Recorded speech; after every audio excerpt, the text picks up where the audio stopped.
Wait, I have a knot in my hair. I'm pretty sure it's too late. You're already on. Oh. Welcome to the Catie Connection. Awesome. I don't know how many people are watching because it's like 2 in the morning here, at least Eastern time, so it's kind of crazy time. It's actually 2:01 in the morning. I don't really know what we're going to be talking about. It's kind of just an impromptu show. I thought maybe we could talk about the article that's kind of been floating around about how women are supposed to be submissive to men in the bedroom at all times. And, you know, it's this huge Christian article, like, surfacing everywhere. And so, I don't know. I think that's absolutely ridiculous. If you're just not in the mood, you're not in the mood. End of story. Like, that's it. I mean, you might get in the mood later. I mean, I don't know. Personally, I mean, you could get me in the mood at some point, you know? But, yeah? I mean, I'm just saying, like, you could... I didn't know this. This is something I would have known, or would have liked to know earlier. No, I'm just saying, like, I mean, you could move a little bit farther down, you know? Like, I don't know. I don't know where I'm going with that. Anyways, so... You basically just said that if you want to be put in the mood, you could be put in the mood. Okay, well, that's what I mean. Like, if you're not in the mood, okay, you're not in the mood. But some people can't be put in the mood. Okay, well, then if you can't be put in the mood, then that's then it. you have to submit to your husband. No, then you don't have to submit to your husband. That's what the Bible says. Yeah, but where does it say specifically that you should? Essentially, I consider it rape. And so where does it say that? It says, "Wives, submit yourself to your husband." That's like quoting. Yeah, but does that mean somebody in the chat look it up and post it up there, the reference and the actual verse? Yeah, I understand that, Google but that does shit. that mean that like it's sexually as well? I mean, it's kind of like vague in that area. I think it does, and the reason why is because the Bible was written by white.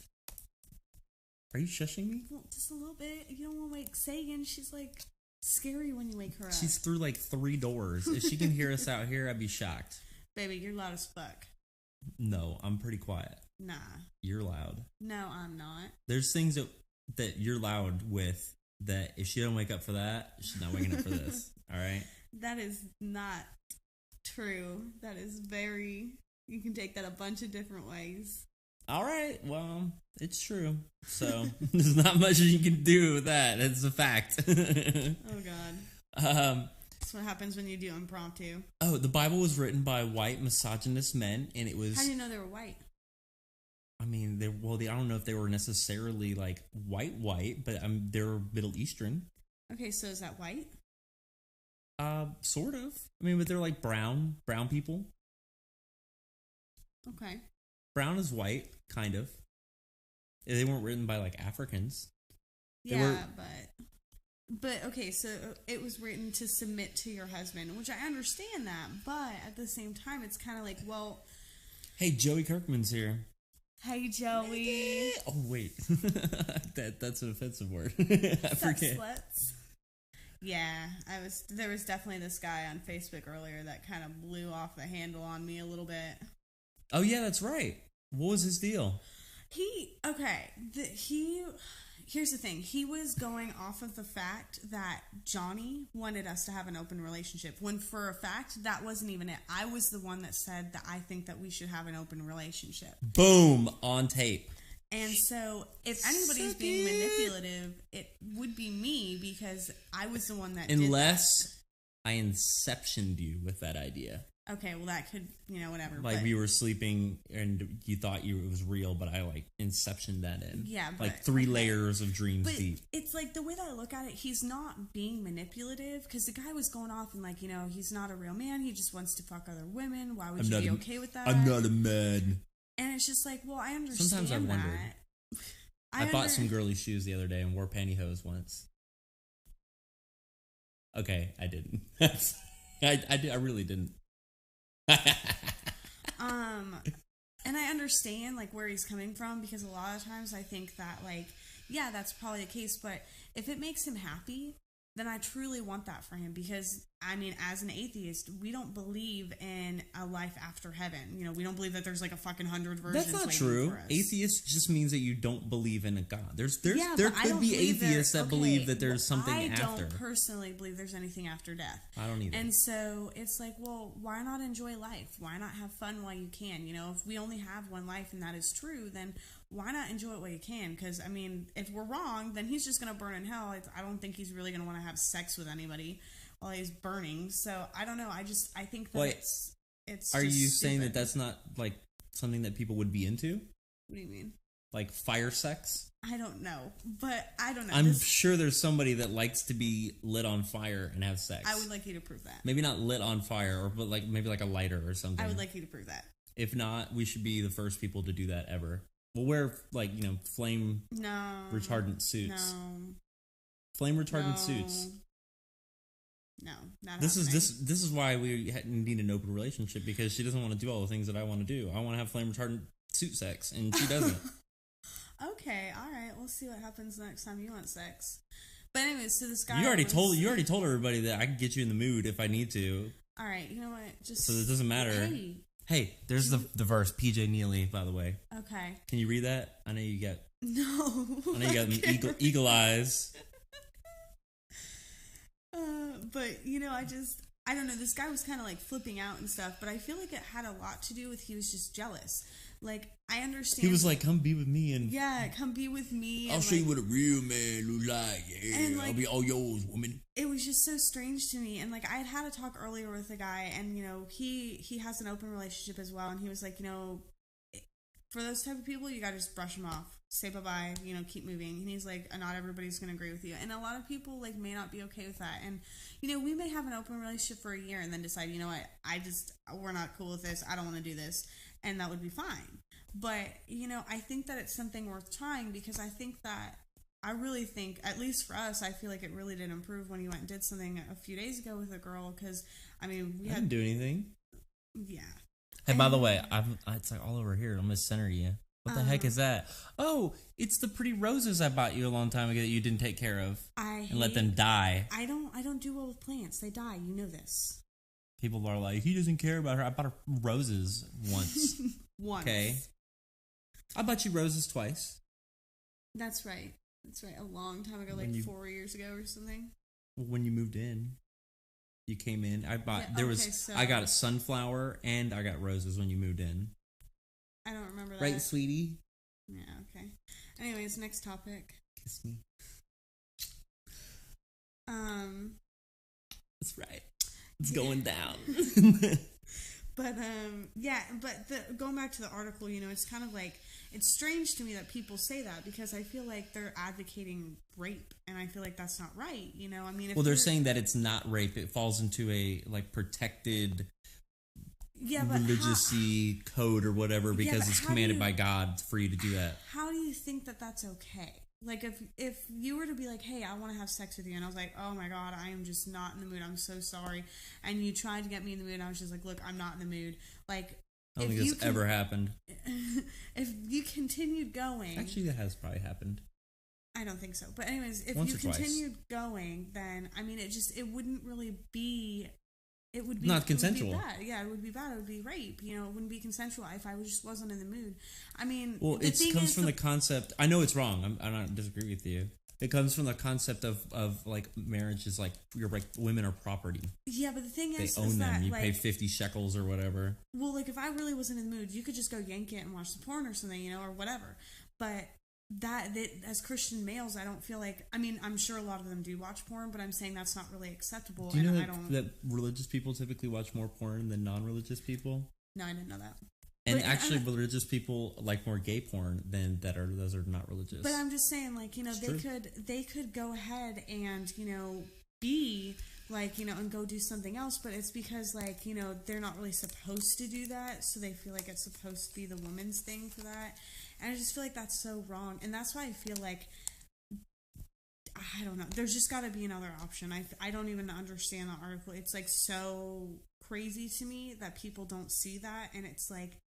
It blows my mind.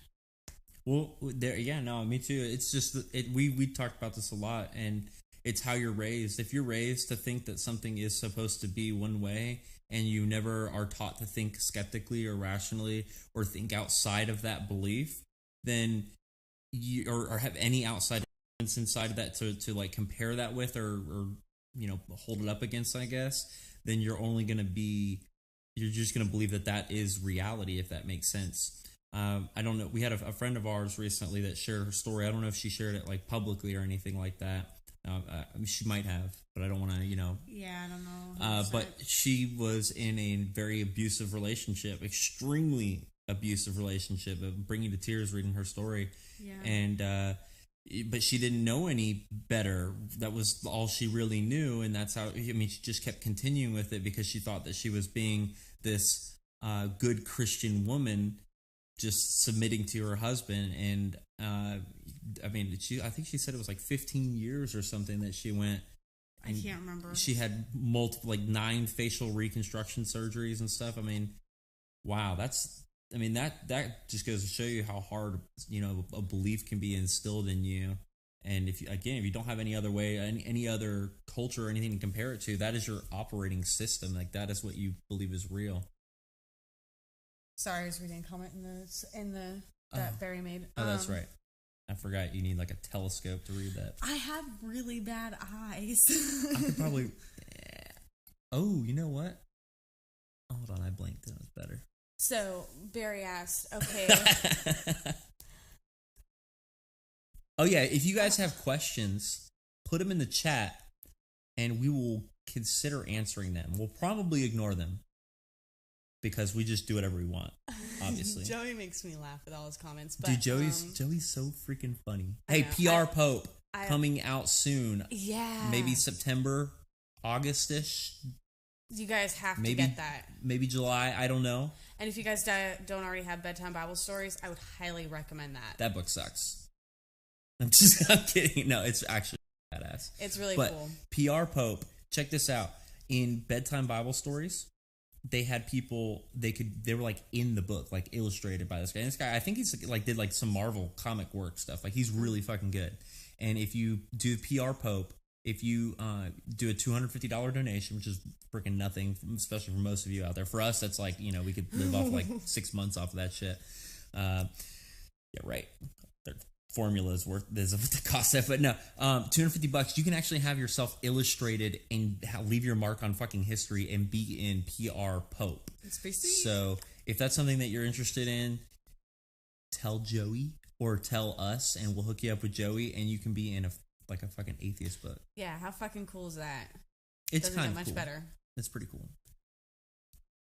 Barry said something in a comment. He was like, I don't know what this means. I don't know. Should I vet this before? That one. Filter? I don't know what that means. Oh. That's awesome. That's a really funny comment, and I'm really happy that you don't know what that is, because this gives me great enjoyment, and everybody that's watching is about to get the most best laugh of their night. So Barry Adams says, okay, a woman writing Morning Glory, is that okay or rape? Do you know what Morning Glory is? No. Okay. I don't. What is that like? Awesome. I had to teach her what a golden shower was, not like by demonstration or anything.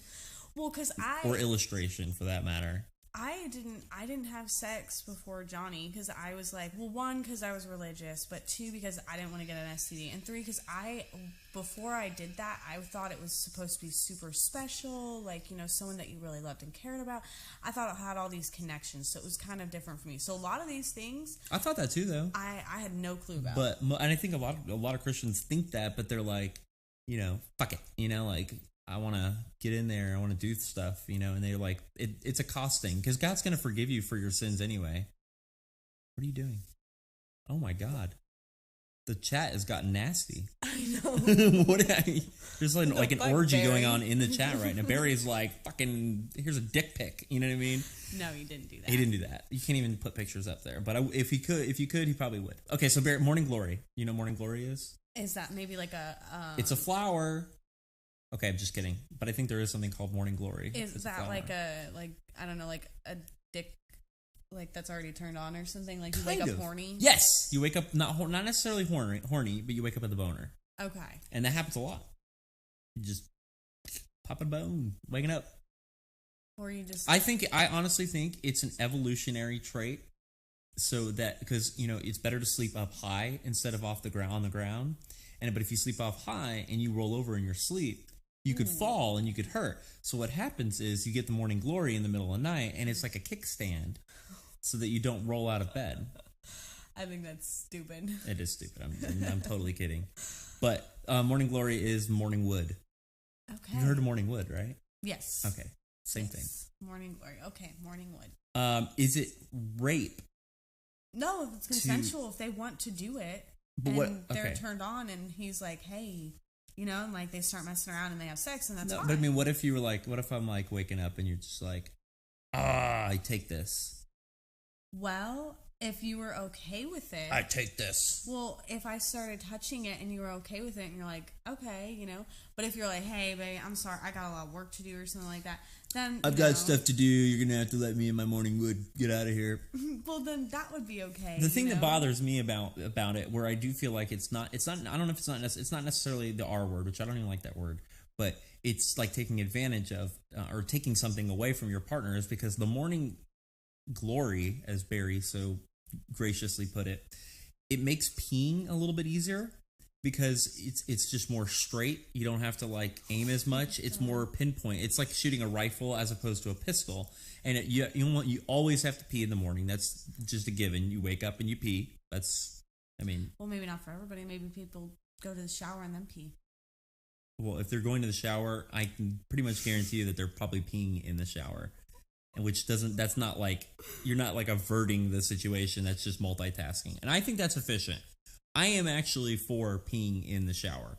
And I think most of you guys are. I think almost everybody is. And you're all fucking full of shit if you say that you don't pee in the shower. Like, ew, that's gross. You fucking pee in the shower. You know you fucking do. Do you pee in the shower? I would like to not say that on video. So Okay. there's record. So there you go. You know for a fact now that she pees in the shower. And that's cool. In No. the pool, that's a 50-50. I know that there's some people who are like, ew, it's so gross or whatever. But some people are like, okay with it. Disgusting than anything. I feel like a lot of people with the pool, or at least this is what I do. Half of them no. in the You pool. don't do it in a pool. Because that touches people. That's disgusting. Yeah, but it's so spread out. No, but it doesn't matter. That's disgusting. It's sterile. It doesn't matter. That doesn't make it... It's probably more sterile than the other shit that's already in there. It's probably good for it. It's better than chlorine. It's all natural. Okay, Okay, but listen, hold on. Bee banter? Let me tell you what I love bee banter. She's my favorite. Too. So, what people do in the pool is they go out and they pee in the pool half the time, and then the other half the time they pee out of the pool. I mean, you think about how much people are drinking, and their pee schedules are like, you're telling me that's fucking normal? Yeah, okay. Everybody goes to pee every couple of hours, but when you're drinking that much, you know you're peeing every 15 minutes, and your ass is not getting up out of the pool going to the bathroom every fucking 15 minutes. I would, because that's disgusting. You might, but I'm telling you, there's very few people that are doing that. And these are the same people that are peeing in the shower, and they're being dishonest about it, and they're putting a bad name on everybody else who's willing to be open about that shit. Gross. What about, like, okay, the whole, like, thing that went down, I want to say Texas, where the cops got called to the pool party, and, you know, they, like... Dude, like, did a fucking Ninja Turtle... I don't know if you guys saw that, but he, like... Do a barrel roll! Yeah, ZZ twice. Like, only 3 people are going to get that if you get 1,000 views. It was kind of ridiculous, because I felt like he was being such an idiot. Like, who does that? It was a little crazy. Like... I'm not kidding. Get the fuck on the goddamn ground, motherfuckers! I don't think he said that, but you know, close. He was. That was his tone. Yeah, he was very aggressive. And he did use strong language. Yeah, he did. And you know, the thing that I have a problem with that is that I think that that's wrong. When there's children involved, I don't think that that's necessary. I don't think that you need to do that. Necessary? Because I don't think you're going to get your point across either way. You can use your tone to get your point across. Boom. You don't need to say that. Chris S. B's husband pees in the shower too. Oh, well, that's public. Now everybody knows that. It's in the chat. Just thought I'd let you know that. Oh, he's playing Skyrim. Look, Barry pees in the shower. Zach pees in the shower. I'm sure Battlefield Badger pees in the shower, and I don't think Joey's here anymore. I think Joey was just like checking it out, and he's like, "This is fucking stupid. I'm out of here. I got way better things to do." But I still love Joey. He's like, "I got an Xbox 360 to sell." $150 though. That's pretty good deal. And it came with but that's GTA. Not what we're talking about. I know. I'm just saying. Okay, sorry. So. Troll freak. Yeah. So yeah, but I think the way that he was acting was ridiculous, and I think that he needs to take a step back for a second, relax. I think that people that have like authority over other people have to be the bigger person in situations like this. Well, he was pretty big. Yeah, he was a big dude, and he was like the one thing that bothered me. So was you would like, say that he's the bigger person? No, I was saying he should have been the bigger person. Like he was. Okay, baby, for real. I'm really trying to be serious, and it's really fucking frustrating me that you're not being serious.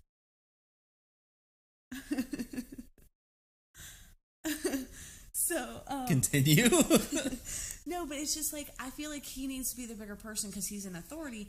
And like, the one thing that bothered me is he like punched this girl in the like head, face. I couldn't really see, but it was like. Allegedly. You were talking when that happened. No, sorry. I thought I heard her. But anyway, so I just thought that it was kind of ridiculous, and I was like, there needs to be some level of control, because what I guess is okay for people in position of authority to use physical. I don't know. So I have maybe a slightly different opinion on it, but I get it. Like when you're getting arrested and stuff, and we've all been there. I've never been arrested yet, but I will most likely never be. I've been arrested twice, maybe 3 times. I think twice. So I have enough experience for both of us, so I can speak very clearly. But if you're resisting arrest, I get that you're scared or whatever. But if they can't, like, if they're like the girl was kind of like moving and like pushing and crazy crap like that. He had her face in the fucking ground. He was pushing her. All right. So he was kind of rough at first, and then she was not submitting or whatever, submitting to her authority. That was way too many air quotes. It's like. Baby, stay on track. Keep going. ADD. All I can think about is air quotes. What was I talking about? Like submitting to. Yeah, they're not submitting to authority. She was like resisting arrest because she was like, "What the fuck is going on? Like, this is not normal arrest. Normal arrest is like, can you please put your hands behind your back?" He was like, "Bitch," like fucking TKO. On that, he did. He took her to the ground. Like it looked like he grabbed her hair and like swung her around like a rag doll. I don't think he did that. But it's just, yeah, he was very rough, and like it was a pool party. Who knows really what was going on? But I think that in that situation where we have people in authority, because if that was my son there and he was just scared, I'd be very upset, because I'd be like, look, you're freaking this kid out. Like, you're freaking my child out. You're like screaming at him. You're using profanity. Like, as much as I don't think there's anything wrong with shit, fuck, that kind of stuff. It's like you're cussing at him. It makes him uncomfortable. It would make me feel uncomfortable. I'd probably be like, whoa, what are you doing? Like, you're using rare words. I'm scared. No, I would probably I'd probably back up a little bit, because I'd be like freaked out. Because, well, it just means he's more serious. Like it's too intense. But you can tell me that with your tone without like cussing at me and like being super aggressive. It's like he was scared, kind of, and he wanted to get like control. Like he wanted everybody to realize. Maybe it was because he felt outnumbered. Well, yeah, that's true, because there was a lot of kids around, and he probably was trying to control There's the situation. Children everywhere. I'm so scared. But it's like he was like, I don't know, I would say with his gear and stuff, he said he had 50-pound gear on, and he looked like he probably weighed about 150. So he's like got 200 pounds on him. This girl's probably like 100 pounds, maybe 110. Like she was not. She was very tall. Heavy. Yeah, she was tall, but she was. She had long skinny. legs. And really long legs. I don't know. Like, I don't know. I don't think that's right. I think that they mishandled the situation. So, in other news, we dropped. I get to plug on your show. I feel so like epic. We dropped Secular 20. What are you doing? I was reading. Keep going. You're just so close to the screen. I'm reading. Like, I feel like you're gonna get like radiation poisoning. I know that. I'm just making that shit up. I know it doesn't happen. You probably could get like a sunbird. Okay, keep going. Is that watered down lemonade? It's disgusting. Yes. Who puts water in their, like, extra water in their lemonade? There is, I'm not a big, like... 68 grams for 20 ounces. Okay. Got it. So, I'm drinking Minute Lemonade. I don't like to have something like that tastes like pure sugar going onto my tongue. That's just disgusting. If I wanted pure sugar, I'd go pick up a fucking sugar cube. What do you like on your tongue?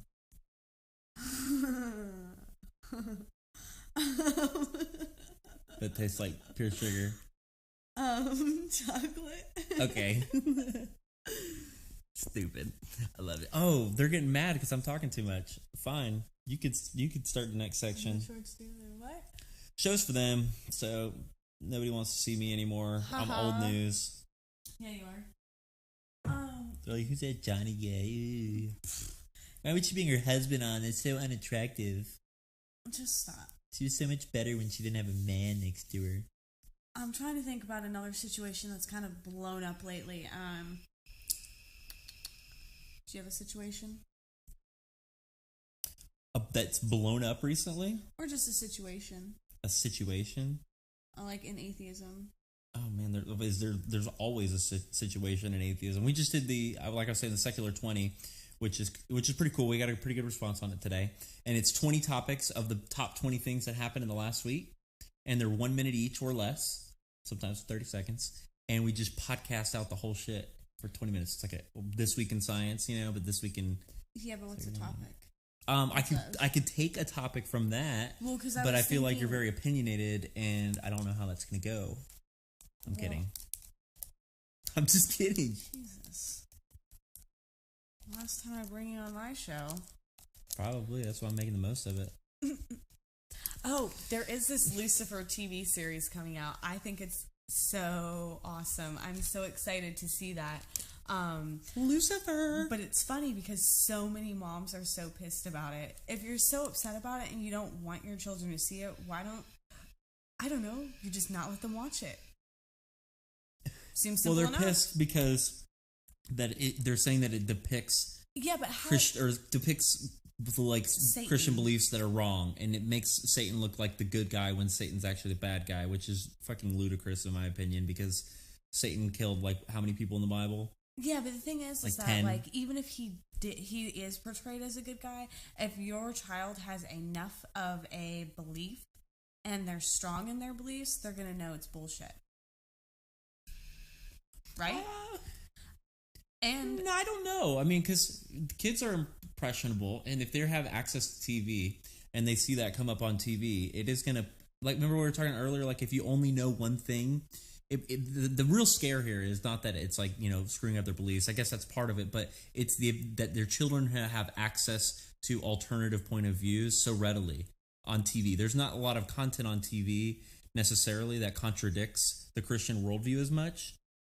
And something like that is a very direct contradiction, and that can make them think. And that's the problem with religion indoctrination. They don't want you to be able to think. They don't want their children to have access to other materials. Well, then just don't let your kid watch it. That solves the problem. Yeah, but if it's on cable TV, it's on Fox. Yeah, but I mean, it's their kid could just switch to it, and they don't want to have to like block like one channel on their TV. Most people don't know how to do that. I don't even know how to do that. But then they don't be like, no TV because there's a Lucifer show. No, then you just be like, hey, we're watching this, or like you don't let them turn the TV on. Like, I mean, you can do a petition as much as you want, but was there things you weren't allowed to watch when you were a kid? Not really. I mean, for the most part, I was allowed to watch anything. Like, I remember I watched, like, Scream at age 5. I was terrified for, like, weeks. Your dad's a pastor. What's going on there? Well, he didn't really, like, they didn't really care. Like, I remember it was a huge controversy. Like, here's some boobs on the TV. Just have fun. No, but you're like, 6 now. No, it's just, like... Big girl. So, I remember when the Harry Potter series came out, and I really wanted to read it. They let you watch that or no? Yes, they did. That my dad actually went and watched Harry Potter with me. Because he didn't think that there was anything wrong with it. But I remember in the church there was a huge controversy over it, and a lot of people were pissed and stuff. But I was like, I just like the books. I like reading fairy tales. Like I like reading that kind of stuff. And I just remember it was such a huge controversy. Some like people were really pissed about it, and I was like, it's just a fucking book. just a fucking book. You remember watching that Jesus Camp film with me on Netflix, that documentary a long time ago? Yeah. There's a scene in that where the lady is like, Harry Potter is the devil. Warlocks are against God. If you are trying to watch Harry Potter, you are on the wrong track. She's like yelling at these, and they're like, well, but the thing is that like I never even thought that was real. Like I never even thought that was real. I never like believed like warlocks in it. and stuff. Yeah, like I knew that stuff was just fake as shit. So I don't think my parents had a problem with it. What about like witchcraft? I do believe that there's people that practice witchcraft, whether or not it works. Did you believe when you were a kid that there was people that were practicing witchcraft and it worked? Yes, I did think that people could put like hexes on people. Like one time, this girl got mad because she thought I was like messing around with her boyfriend, but I was like, we were on a basketball trip and she hexed you. No, but we happened to sit next to each other on the stadium. It wasn't even playing. I just sat down and he sat down. Her boyfriend? Yeah, next to me. And the whole boys basketball team was sitting there. And we were cheering on the JV team. And that was it. And we were just sitting down. We were just hanging out, waiting for us to play and stuff. And she heard that I was sitting next to him. And she was saying that she was going to get like a pincushion doll and like make it. And I'm like, bitch, Voodoo? I do not. Yeah, like I was like, I do not care about your boyfriend. You do it to those people. Tell them like, please don't, like get them to freak out about it because then they'll do it, and then they just wasted all this time on something stupid. Well, it's just like take advantage of their idiocracy. That's probably not the right word. I have not seen the trailer for the Real O'Neills. What were we talking about? Oh, the warlocks and the Harry Potter and all that kind of stuff, right? Yeah. So what about it? So you didn't so you believed it was real, and you don't think it's real now, obviously. Well, no, I never believed it was real. Like back in the even when I read it, like I didn't think that stuff was real. No, the witchcraft you did. Sorry. Yeah. Okay.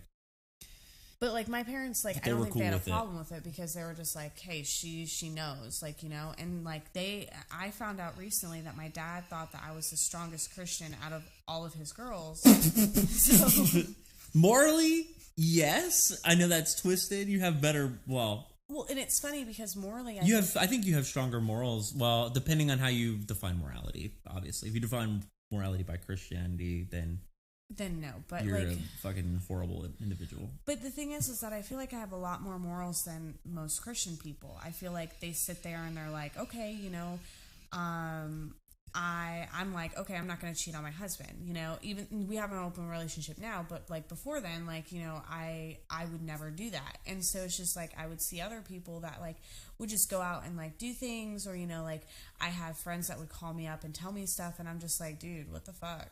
Like cheating on their husband and stuff. Like it's just like weird. Like, I don't know. It's just weird to me. I was like, okay, what the, it's not that it's I don't want this to come out the wrong way. It's not that their cheating is necessarily wrong. But it is wrong in the context of the fact that they know or they both agree on the fact that it's a wrong thing, if that makes sense.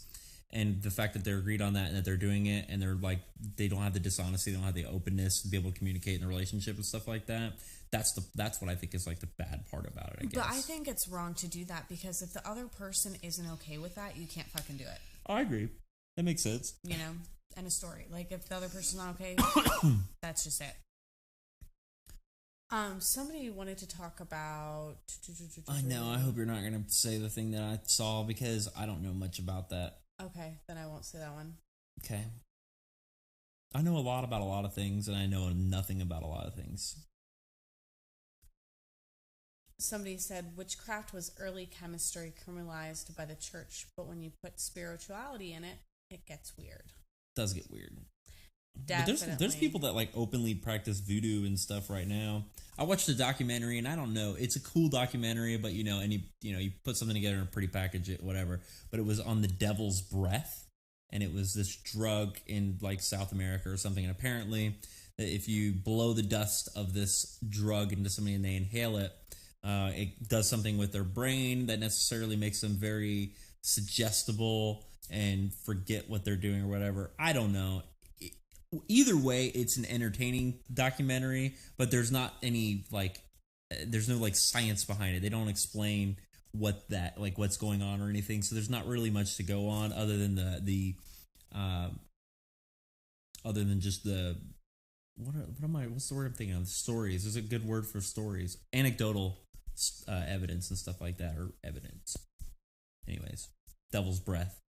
It's like a 20-minute movie. Kind of cool. What did we watch recently that was like something like a documentary? Oh, we watched Hot Girls Wanted on Netflix. We did watch Hot Girls Wanted. It's actually very, very, very interesting. It's about. I thought it was cool. It had bad ratings, but I'm sure people are going there.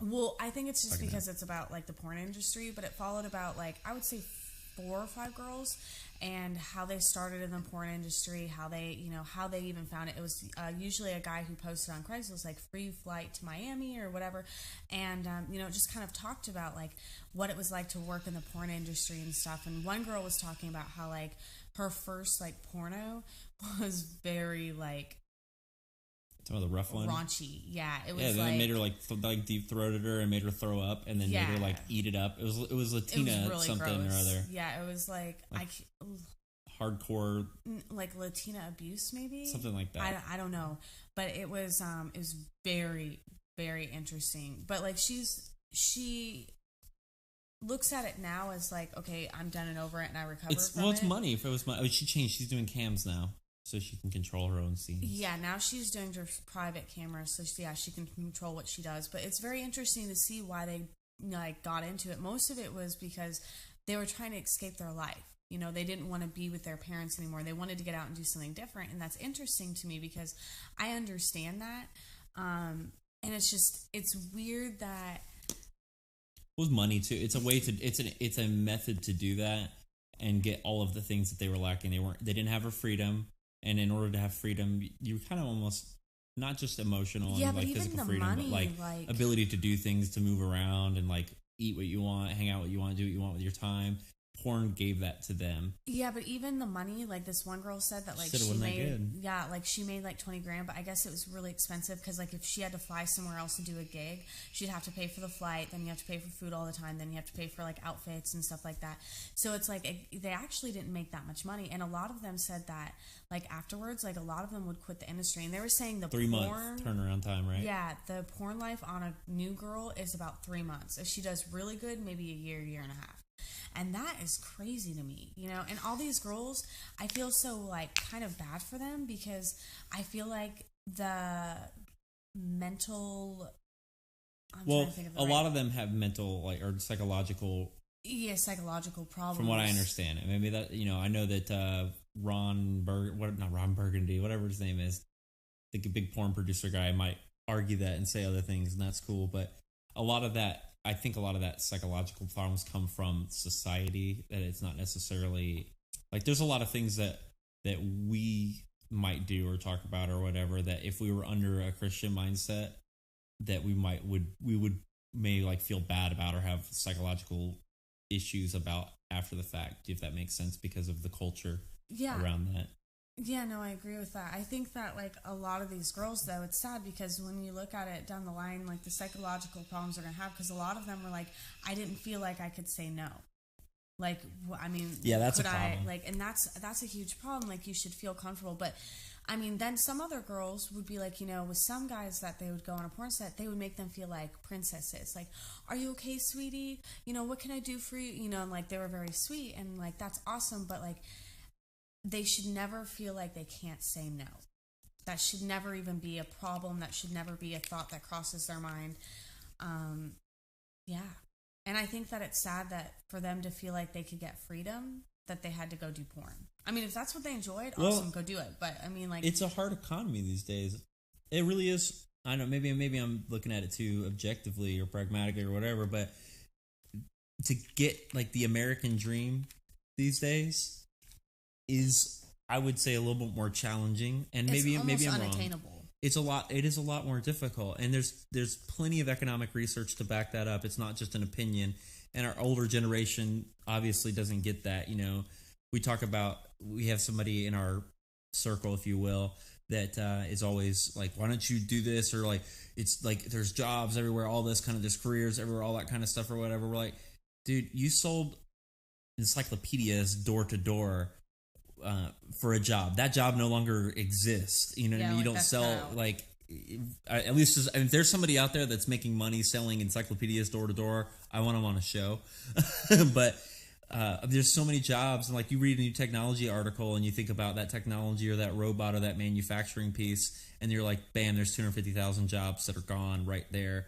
Like, and I know there are new jobs that have been created because of new industries, but as a whole, with all of the outsourcing that's been going on in the global economy, that effect on us is very, very powerful from a technology standpoint and from a outsourcing standpoint, all that kind of stuff. So I know. Well, and I was reading last night, I think I shared the video with you. We were watching it together, and 47% of Americans said that if an unexpected expense of $400 came up, they would not be able to cover it. We'd be fucked. Yeah, like they'd either have to sell something, they would have to take out a payday loan, they would have to borrow money from family, or they would have to, or they just wouldn't be able to do it. Oh, yeah, borrow money from family. That would work out great for us. Yeah, it's, but, I mean. I can tell you stories your mother wouldn't believe. But it's sad, because I feel like the economy is so hard. Like, I'm really lucky to have just gotten a part-time job at a new restaurant that's opening up. And I worked an event last week on Saturday, and I mean, everybody was so sweet there and stuff, and I made like $230. And that's all. It's for my son's birthday, though. That's why I worked the event, because his birthday was on Saturday. So I'm spending that on him. But like, it's so hard to get a job that pays well. Everybody almost has to work, and it's hard because, especially with 3 kids under 3, if we were to put them all in daycare, oh my God, I cannot even imagine. Even if we got assistance, I couldn't even imagine what that would still be. It doesn't help that we're like diehard about secular activism and stuff, though, because obviously that doesn't make any money. I mean, before we were doing this, we were living on a lake. You know what I mean? Yeah. And, like, we went to, remember, we bought like pretty much anything we wanted from, like, we'd go to Walmart and just like, oh, cool, a cool new toy, bam, put it in the cart, do this. At one point we had 2 Jeeps and a car, and now we have 1 car. Now we have 1 minivan with a broken mirror that's died the other day. Yeah, I mean, it's hard because, like, I want to do this secular activism so hard, but it's, like, it's so hard for me because I'm like, man, like. This is all we want to do. Yeah, we want to write blogs, we want to research, we want to interview people, we want to put content out there, we want to make it accessible. Because I don't want people to have to go through what I did, And I'll be doing a daily diary of, like, our open relationship and how I'm feeling daily. Yeah, it's a little too open, if you ask me. But, we didn't have sex 3 times yesterday, for the record. We had sex twice, and then I gave you a blowjob. That's the record. And? Okay, we're not mentioning that. Okay, but I just want to make sure that everybody knows things are pretty equal over here. It was equal. Maybe more than equal. No, definitely not. All right, equal. Well, and it's hard because, like, it's so hard with the economy now. I mean, it's like, I'm worried about, like, okay, how are we going to pay for this? How are we going to pay for that? And it's like, my dad still lives in the 70s where he's like, hey, you can work a part-time job and make all your ends. Here's $25 for your grandson. Yeah. Don't spend it all in one place. Yeah, don't get me wrong. Like, that's very nice and generous. No, I know. But $25, to be honest, I can't even really go to Walmart and get a toy with that now. And we're not bitching and complaining about that, because when you get something from somebody for free or whatever, that's really nice. Yeah, but when you get it from somebody who's basically almost making $250,000 a year, give or take a 50 grand in there maybe, and they say that they're hurting, that's fucking asinine. Well, and it's so fucking asinine to me. It hurts me because when people say they're hurting, I expect them to be, like, hurting financially, like, really. Because, like, I know I've messaged some people and asked about supporting. And what did we have to do? Okay. And so, like, and they've been like, look, I can't. And I understand that because I know what it's like to be hurting. I mean, we've had to literally return Pop-Tarts to get diapers. As embarrassing as that is, that's the truth. It's sad when we give more money to our support secular activists and give money to people like Matt Dillahunty, Aaron Robb. We got Godless Mom. We have tons of people that we have as Patreons that we send out to. And we put our own money when we don't have enough for, like, Grilling with Atheists, and we need extra stuff, so we put some more extra money in there and stuff like that. It just fucking sucks when we're doing that, and then somebody tells us that they're hurting and, like, they give, we give more a month than they can give in a year. Well, like because they're hurting. When they're making that much money, to me, it seems like I don't understand that, because as my parents, I feel like if I was in their shoes and, they were my kids and they said they were hurting, I would do anything I could to relieve that, and that's one of the reasons why unless I got a part-time. They were atheist children. Yeah, well, and that's one of the reasons why I got a part-time job, is because I really needed to do something to make sure that, I could give them anything that they wanted so that they could feel like they had everything. That makes sense. Did I ever tell you what my dad said when I asked him for help? Briefly. You reading everybody's comments? Yeah, Mr. Battlefield said, ever thought about living self-reliant, secluded in a wooded area with a great satellite connection so you could still all day. I have definitely all thought the time. about that. If it weren't for our kids, we probably would. We'd be either in an RV and we would not move unless we had a little bit of gas money, or we'd be in a self-sustaining home. We don't need electricity. We don't even run our electricity here. Our electricity, not our air conditioning. Half the time, I sweat my balls off at home. Well, because I'm very I'm like, baby, turn this I'm like, off. hey, I'm gonna go hang out with this girl tonight. Can we use the air today? Like, I don't know. Like, it's just crazy. I mean, I don't know. It blows my mind that, like, my parents can sit there and say that when I feel like they haven't really struggled. Like, I'm not saying that, like, they're shitty people. Don't get me wrong. I'm not saying that. I'm just saying, like, depends on how you measure a person. But I don't think that it's right to sit there and tell me that you're struggling when I feel like you've got. It's also hard too, because we internalize, like, we think about it relative, like, because, like, we think about children in Africa, we, like, think that we're hurting, and, like, we complain about it, but at the most time, for 99% of the time, we really don't complain about it. Like, it comes up every now and then when we're like, but you think about the people that don't have, like, running water, or don't have electricity, or don't have anything, and I'm like, I would give to them, but then I would have to sacrifice my thing. Like, is that the same mind or thought process that the other people have, and how do you get out of that, And I totally would live off the grid if it wasn't for my kids, because I feel like they need other social interactions right now. I want to go live with the Parahi people in the Amazon. I actually suggested that the other day. No. They're the happiest culture on earth. That's nice. But I would live off the grid, but it's just, I think that they need to be a little bit older to do that, or if not out of the house, because I think that I want them to be around other kids, because I loved doing sports personally. I was in basketball, cross country, track, soccer. I loved playing sports, and I was actually number 1 at cross country in the state of Alaska for a while. I was pretty good, and so, like, I really enjoyed doing sports, and it was fun, and we got to travel a lot. Living in Alaska, because you live in a secluded, like, landlocked place, we got to travel a lot. And so that was one of the really cool bonuses. Down south, I don't know how that is. I don't know if people travel really far or anything like that to go places, but that was something really cool and a really cool outlet for me. So I would like my kids to be around that, and so they have that same option. They may not like sports, but I'm kind of hoping they do, so I get to play with them. But did you want to share what your dad said to you? Yeah, I thought people would appreciate, like, maybe hearing this. I don't know. It's more of personal. I don't know, you guys are, like, in the atheist secular community, so this may not be your kind of thing, but it is religious related, and I'll just read it, I guess.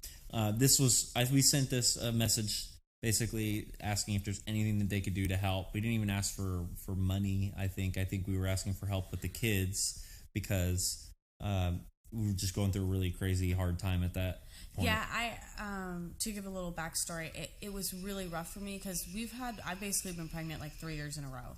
And it's been very, very difficult for me, like, mentally, because it's like I feel like I've been sharing my body for so long, and then breastfeeding my youngest still. It's been really, really hard for me, and just mentally, it's kind of like fucked me up a little. So I was going through a really rough time, and I was having, like, really bad thoughts, like suicidal thoughts, and so I was like, well, I need to get some help. And I was like, this isn't good, because I was staying at home with our kids full time, cooking, cleaning, doing all that. And I felt like, I was going through this really hard time. I told my parents that I was an atheist. It didn't go over well. I mean, obviously everybody told me that, and I knew that it wasn't, but it still didn't go over well, and it doesn't matter, it just didn't.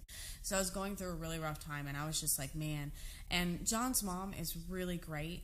She is one person in our family that I honestly can say that, like, I really do truly love her, and she has always been there for me, and especially during my last pregnancy. I mean, she was really, really there for me. She helped out, and she really still is there for me. But it was really, really hard for me because... And she lives like, 3 hours away or something, a little more than that. So. And she tries to help as much as she can, but she works in the mission field. Full-time. She's a full-time missionary organization person. Is that she knows, like, everything about us, and she's totally fine with it. She can sit down on the back porch. Well, she's not, totally fine with it, but we can communicate with it without her being like... I'm not gonna hang out with you, or I'm gonna disown you. Yeah, no, she can sit down and talk, and that's the one thing that I love about her is that she can sit down and talk. And it's because we wail on her in the debate. I love my mom. I don't mean it like that. My mom and me are very competitive, or she's a very competitive person, so we can have the debates and discussions, and it's really fun.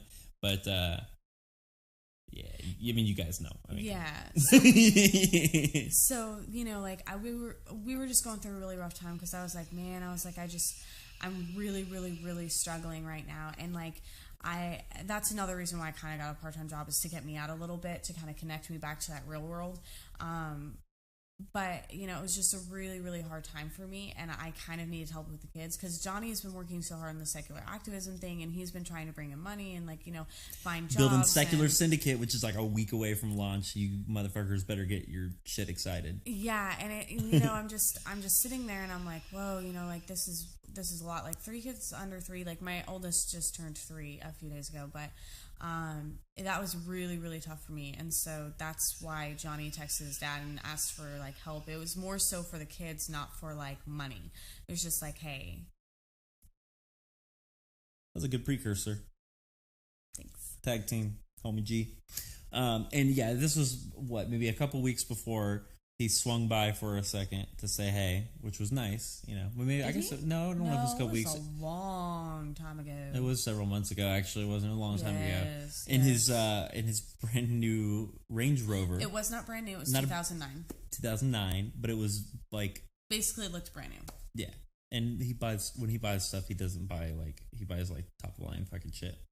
Looked nice. Not top of the line, but it needs to be just as good as if it was off the lot brand new, but it should have the miles on it, that kind of thing. Which is not a bad way to do it. I mean, basically, it's I think it's a great way to save a lot of money. I don't recommend buying a new car.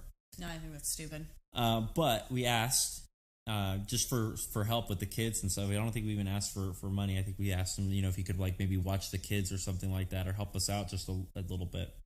But this is what he responded with. He said, "I'm really sorry you're experiencing this hardship, son, but I'm in no position to lend or give you any money or support. I've exhausted my personal resources and on both business A, which I'll keep, whatever, I won't say what it is, and business B, continue to struggle. Struggle. It's a good keyword there. How's your house in the Dominican Republic struggling on the beach? Okay. Just curious. And your car down there as well. Okay. Sorry, Pops. You don't want to be part of our life. I guess I shouldn't be nasty, but apologize. Sorry, guys. I'm passionate about it.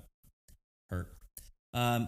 Please note, however, that I recently tried to help you financially, which you did, by offering you some part-time work we had budgeted on behalf of Business B, which that was at the time when we got funding for Secular Syndicate, and I was basically working 90 hours a week, a lot of sleepless nights. That was kind of stressful to work on that. So we had money at that point in time to pay the bills. But I ended up having to hire an outside contractor to do the work for us because you didn't respond to my offer. Hope it goes without saying that while I don't have the resources to bail you out, keyword bail, you out of your current circumstances, son, I do love you and I will always love you and be concerned about you, Caitlin and the children, of course. That's nice. When you're in these difficult circumstances, in which I also share, I love the empathy there, take time to reflect instead of pushing the panic button. You know as well as I do that the circumstances we find ourselves in are often a direct result of the decisions we make. Good decisions usually end up putting us in good circumstances, and bad decisions end up putting us in bad circumstances, which I agree with. This conventional wisdom applies whether you're a Christian or an atheist. Why do you even have to mention that? But okay. The point to be made is our circumstances authenticate whether decisions we've made to date are good or bad decisions. So that's very interesting. So it's also true our circumstances will never change unless we start making good decisions. So that's this passive-aggressive way of saying that we're making nothing but bad decisions, which maybe we are, whatever. This is the time for you to reflect on everything that's going on in your life and the life of your family and change what you probably instinctively know needs to be changed in order to alter the course of your circumstances. And this follows ongoing religious-related discussions and things like that. A little while back, maybe, I guess it was probably almost a year ago, or no, it was only about 6 months ago now. He was saying that I was so excited about telling him what the stuff that was going on with Secular Syndicate, because it really is incredible what's going into it from the back end. It's something that, to be humble, it's a humble bragging, if that makes sense, but it is worthy of the respect that it should get from the architecture and what's going on from a technical aspect. I mean, there's a part that we had to finish up that there's 1 in 100,000 guys in the world that know how to do, and we were able to connect with the guy to finish it, and it's really, really awesome. It's like Facebook, Twitter level quality, and I was really, really excited about this project and how it was all going and everything. And his response was just kind of short and simple, and it really it stuck with me. It's really hurt me a lot. But he said, "I can never be proud of you, son, because of your atheism," and that's been pretty hard to handle. There's not really a lot of responses that you can choose for that. You can either blow it off, you can be sad, or you can be pissed off or whatever. And being pissed off doesn't really help. Maybe a little bit. I think that sometimes being pissed off is like your mental cigarette break. Helps you get through the day. Being sad doesn't really do much. Unless you're helping other people and encourages you, or you can just blow it off, which when it's somebody's that close to you, like your family, that's pretty hard to do. But that's a few of the very small amount of struggles that we have, and the reasons that we're passionate about doing this. You said it earlier, we don't want other people to go through these kinds of things. It's not the way that you should treat another person. If you want to talk about instinctively knowing something, maybe it takes a while for those instincts to kick in, but I do know instinctively now that that's not the way that you treat somebody. And if people cannot recognize that without having that additional influence in their life, whether it's a video that they come across or a Lucifer TV show or the Atheist Experience episode, a YouTube video, something that popped up on a friend's Facebook feed, that needs to be out there in order to get people to be able to start questioning their beliefs and have access to be able to think about other ways of treating people. And that's why we just pump out a fuckload of content, for lack of a better word, and we encourage everybody to be open about their atheism and be open about it. Be the generation that takes the pain, and that way other people don't have to go through that. Because if we think about it with us, this fucking sucks for us, because not only are we hurt by the things that are said to us and the way that we're treated, but we also feel sort of a responsibility for the hurt that we cause other people, even though it's unintentional. We don't like the fact that the loved ones and our friends are hurt. And that's the last reason why I wanted to tell my dad that I was an atheist. I didn't want him to be hurt, but I also don't want to. It wasn't about you as much as it was about him, and you have said that multiple times. I'm not going to be a hypocritical lying bitch. Sorry. I would rather be honest with you, and if you can't handle the truth, that's a you problem. For a second. That's not a me problem. You sound like you've used that as a comeback against somebody, and that was stored. Hypocritical. What'd you call it? Bitch. Is that or was something? You said something like that. But I'm not trying to be hypocritical. That's why I thought I should be honest, and that's the thing. It's okay, well, if you're better with me lying to you, then whatever. But I'm not cool with that. Personally, I would think that you would value that I'm being honest with you, and then me lying to you and being hey, how was church? We didn't go this week. We had something going. You know, I would rather I hate doing that because it makes me feel like a fucking shitty person. And I don't want to lie about it. And if you can't, and like I said, that's a you problem. It's not a me problem. And I use that a lot because really, well, it's not their problem. It's religion. If they weren't religiously problem. Indoctrinated, that's the hardest part, is to disconnect the belief from the person. And it's a challenge. I think that's one of our challenges, even as the community on a regular basis, is to disconnect the Christian from the Christianity, because you take away the Christianity from the Christian, and what do you have left? A human, you know?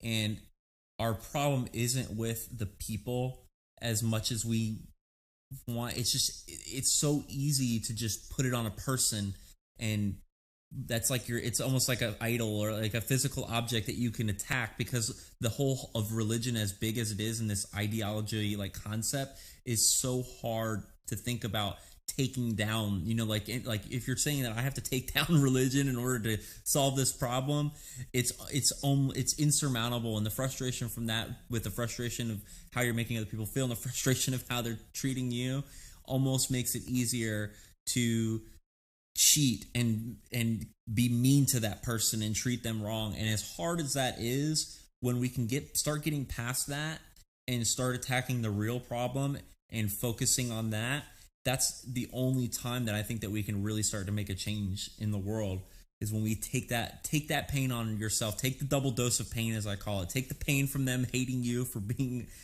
an atheist or whatever. Take the pain from knowing that you may be hurting them for the long term, and think about your children, think about the generations to come, because somebody has to step up and say, I'm willing to bear the cross. Like, somebody's got to be sacrificed and take that pain on so that the rest of the world can be saved from this religious concept. So there's your religious parallel for the day. Somebody thought you were the host. I'm not. So that means that I'm talking way too much. Yes. Sorry. I asked her if we were I know it's her show.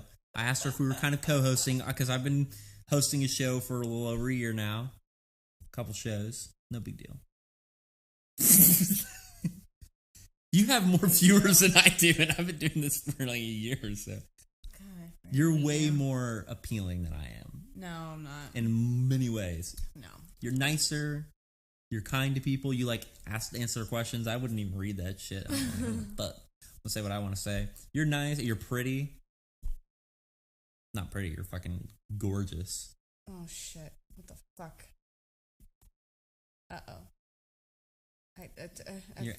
You're entertaining to watch because you make mistakes. How the frick do you get rid of that, though? I don't know. What did you press? I was just going over something. I was trying to scroll up. My bad. It won't go away. Well, I don't know. Hold on. Oh my gosh. It's stuck. We're refreshing the page. Sorry, guys. Oh, we probably should start wrapping up. Are you wanting to go a little bit more? Are you just wanting to because I figured everybody's probably pretty damn bored by now. At least with me. There was something I wanted to talk about, but you talked too long and I can't remember. That's what you do. Just keep going and they'll forget. Damn. Oh, something that kind of has been on my mind is when I got that job here recently, I told them that I was an atheist, the boss, before he hired me, and I was like, I thought it was pretty crazy. Like, she's in an interview, and she's like, I'm a fucking atheist. I'm like, damn, activist, like, get out of here. Like, you don't have to set the example that much. We got to pay our bills here. So, baby, Jesus, sorry. I'm talking. Jesus. So, the one thing that, it's hot to hear because we don't have the air on. Turn the fucking fan on. So, it was really crazy for me. It was really crazy for me because, like, I got in the interview 5 minutes in, he starts smoking, and I'm like, oh my gosh, this is so cool. And, like, you know, I told him I was an atheist, and he still hired me, which I thought was pretty cool. And I was like, I'm just going to be totally honest with this guy. I don't want this guy, like, you know. And, you know, I worked for him. He was really, really, really awesome. He was fun. He was, you know, very relaxed. And it was funny because my sister-in-law said that he had really positive things to say, but he said I had no filter. And I was like, well, what do you mean? And I was like, I don't think I made any sexual jokes or anything. Because I'm usually really good when I'm at work. Like, I wouldn't talk like, like I do on here because that's just not appropriate. And so I'm like, okay, I need to be really careful. And so I was like, what do you mean? What does he mean I don't have a filter? I'm like, I don't think I cussed or did anything inappropriate. Because I would never cuss around a guest. And it was funny because she's like, well, how would I put it this way? Like, don't talk about that you're an atheist and stuff like that unless you really trust the person. And then Jonny got to talking to me about it, and he's like, hey, yeah, like, honestly, like, it's probably I'm all not for a being good out, thing. but don't, like, sacrifice, your shit. Wait till your shit's, like, comfortable. Well, and that seems so crazy to me because it's like, who the fuck cares if I'm an Get atheist? infiltrate first. Like, why should it matter that I'm an atheist and I work here? Like, are you upset because you're like, maybe I'm getting something different? People need a reason to rally together against somebody because it makes them stronger. So if you have 5 Christians in a room and an atheist, and the 5 Christians, everybody's looking for a way to bond with everybody else. Yeah. Oh, by the way, he said your hair is very pretty. Thank you. I told you. They need a way to band together. Everybody's trying to band together. That's the initiative of the social connection or whatever. That's what you've been programmed to do. And if you have a rally cause, which atheists is a clear rally cause, they could rally against that because they all agree against you, and that makes their clique or their group stronger socially. So you being the bad guy is good for everybody else, but it is bad for you. And if that's your job, and it causes dissension at your job, and you lose your job, or the boss is like, hey, these guys don't like you, and you don't work well with the team, it's not because you're bad, it's because the team doesn't like you, then that can cause problems for you. So it's good to infiltrate, earn their trust, and then maybe bring up the difference once you've already established that social connection, if that makes sense. No, and that makes sense because, I did tell one girl there that I was an atheist as well, and she's a Christian. She said it's because of a lot of her beliefs. And what has happened to her that has made her believe in God and know that He's real. And like, I would trust her to talk to her about it, but they're right, everybody's right. I should watch that because I got to remember that, like, Matt Dillahunty got turned down for the big term. Yeah, and that's the thing because like people are so it's because you don't. It's like you don't believe in them. You don't believe in their way of thinking, their moral system. There's so much that gets tied into God. We saw that cool video. Yeah, and it's so crazy. It's like, whoa, no, like, just relax, take a step back, let's have a cigarette or something, chill out. We are not part of secular TV, but I do support secular TV. Just FYI. Sort of. I do. I support their content, but I think their method of doing it with a shared YouTube channel, and I've voiced it many times to the people of them. They actually were with us on Atheist Analysis before they started secular TV, and we were going that route with secular TV. We were going to do that exact same thing, but after our research with the social media marketing and technology side of it, which is where that's where my education is in, and my experience and all that kind of stuff, we realized that is not an effective approach to do a shared YouTube like that. And because we wanted to go into a different direction, which we're getting to that point now, Secular Syndicate is basically bringing all of the benefits of secular TV without any of the cost or risk associated with it, or the marketing, or the YouTube analytics issues and things like that, or the sharing accounts. Sorry, I'm speaking very clear and honest about it. I love what they're doing with the content, but if they're wanting to get more content out to more people and highlight content and build loyalty and just be able to distribute their content better, it is an absolutely horrifically stupid way of doing it. And that's the first time I've ever said that publicly, to build or to get your content out there. What are you writing? Somebody said the video was lagging a little, so I said sorry about that. Let me check the audio test. Okay, audio's still good. But anyways, that's my 2 cents. If anybody ever wants to go in further on that, I've been thinking about doing a special show on it because it bothers me. I think their net is more good. They're still doing more good, and they're not causing harm. But I get frustrated with it because I want to be as effective as possible, and I really crunch on myself and be skeptical of my strategy to make sure that I'm being as effective as I possibly can. And I know for a fact that having a shared YouTube channel cost more than the benefits, and you can have those benefits of the team and all and the sharing and all that kind of stuff within the everything. You have all the benefits without sharing a YouTube thing. I'm just saying that we aren't part of secular TV. No, we're not part of secular TV. I do support them. I think they're I was thinking that when he said that, I wanted to talk about that. Well, and it's intriguing for your show. People are like, "Oh my god, this guy's an asshole. I can't believe he would say that." Possibly. Let's fucking talk numbers and strategy. You show me where I'm wrong, I'm in. I'd be more than happy to listen. I on my first show, the Catie Connection, it was funny because I talked to Preston and Shane. No, it was the Christian guy. I can't remember. Peter Wynn. He's a very, very sweet guy. But the kind of he's a dick. He's actually really a dick. He has a nice tone and manner. I didn't think he was. But he wasn't to his me. His words and what he does. Well, so he goes into groups and posts stupid stuff like in a gay relationship, which one's the man and which one's the woman? Go.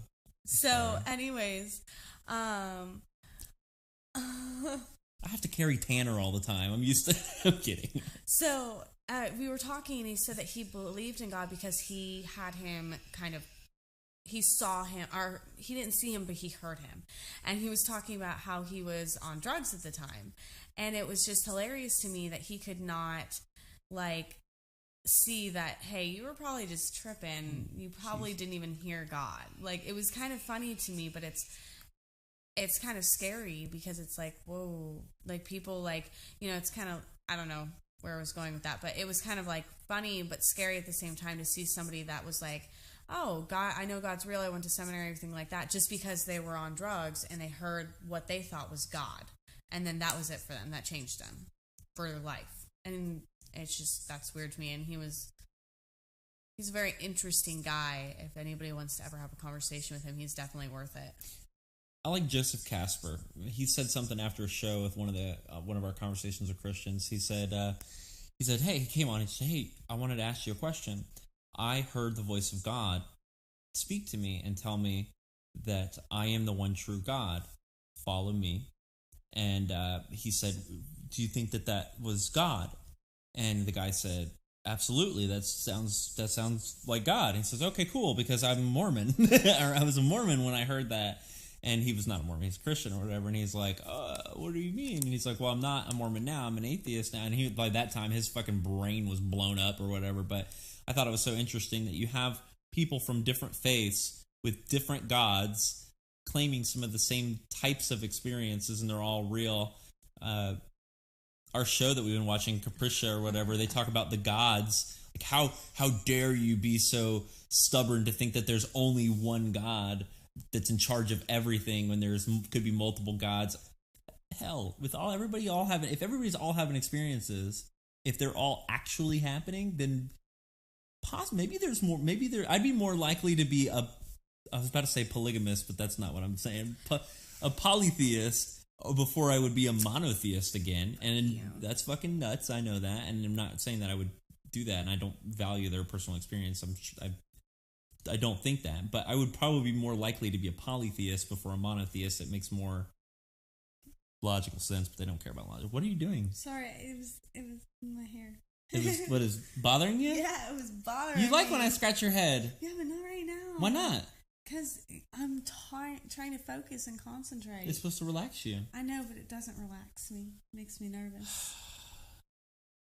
Jesus, can't even keep your hands to yourselves. This is why we're really considering doing a podcast and not video, because some people can't handle it.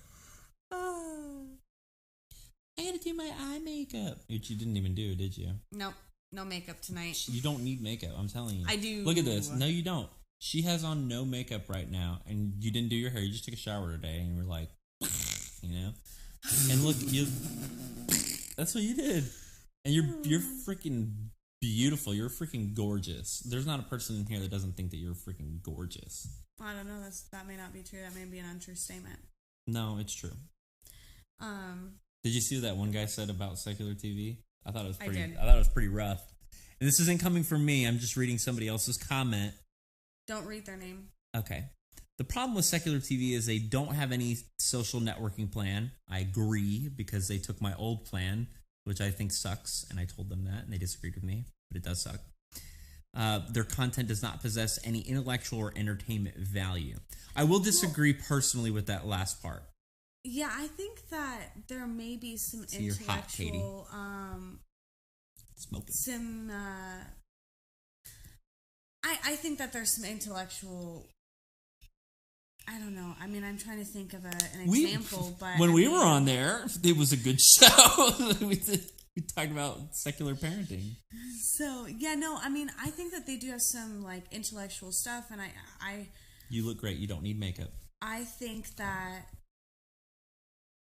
I don't know. I think that they have some good stuff going for them, and I'd like to see them continue going further with it and see what they can grow into, because I'm excited for them. I think I'm the type of person that they could have super bad shows on all the time, but I would still support them because I think that giving everybody a voice.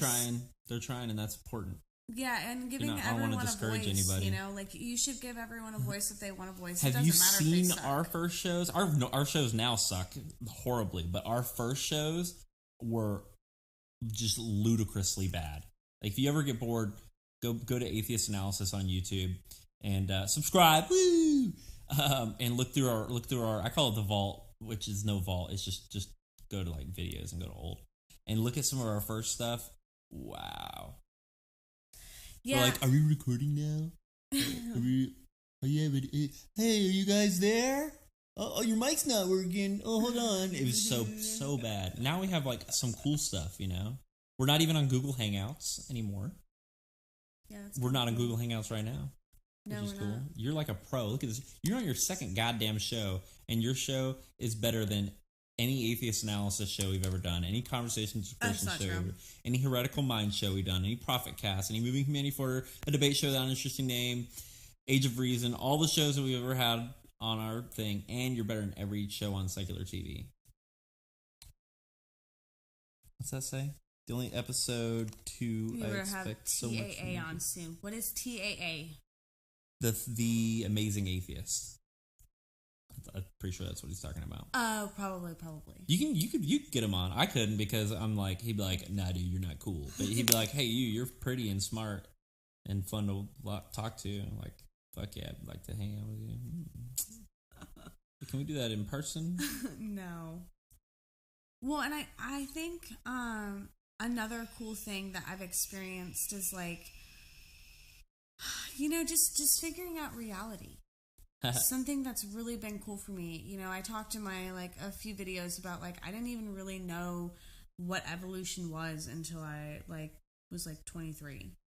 And it was so crazy to me because it was like, wow, I wish that I would have had this knowledge because I would have done so much more with my life. I feel like it cheated me out on life a little bit. I felt like that too.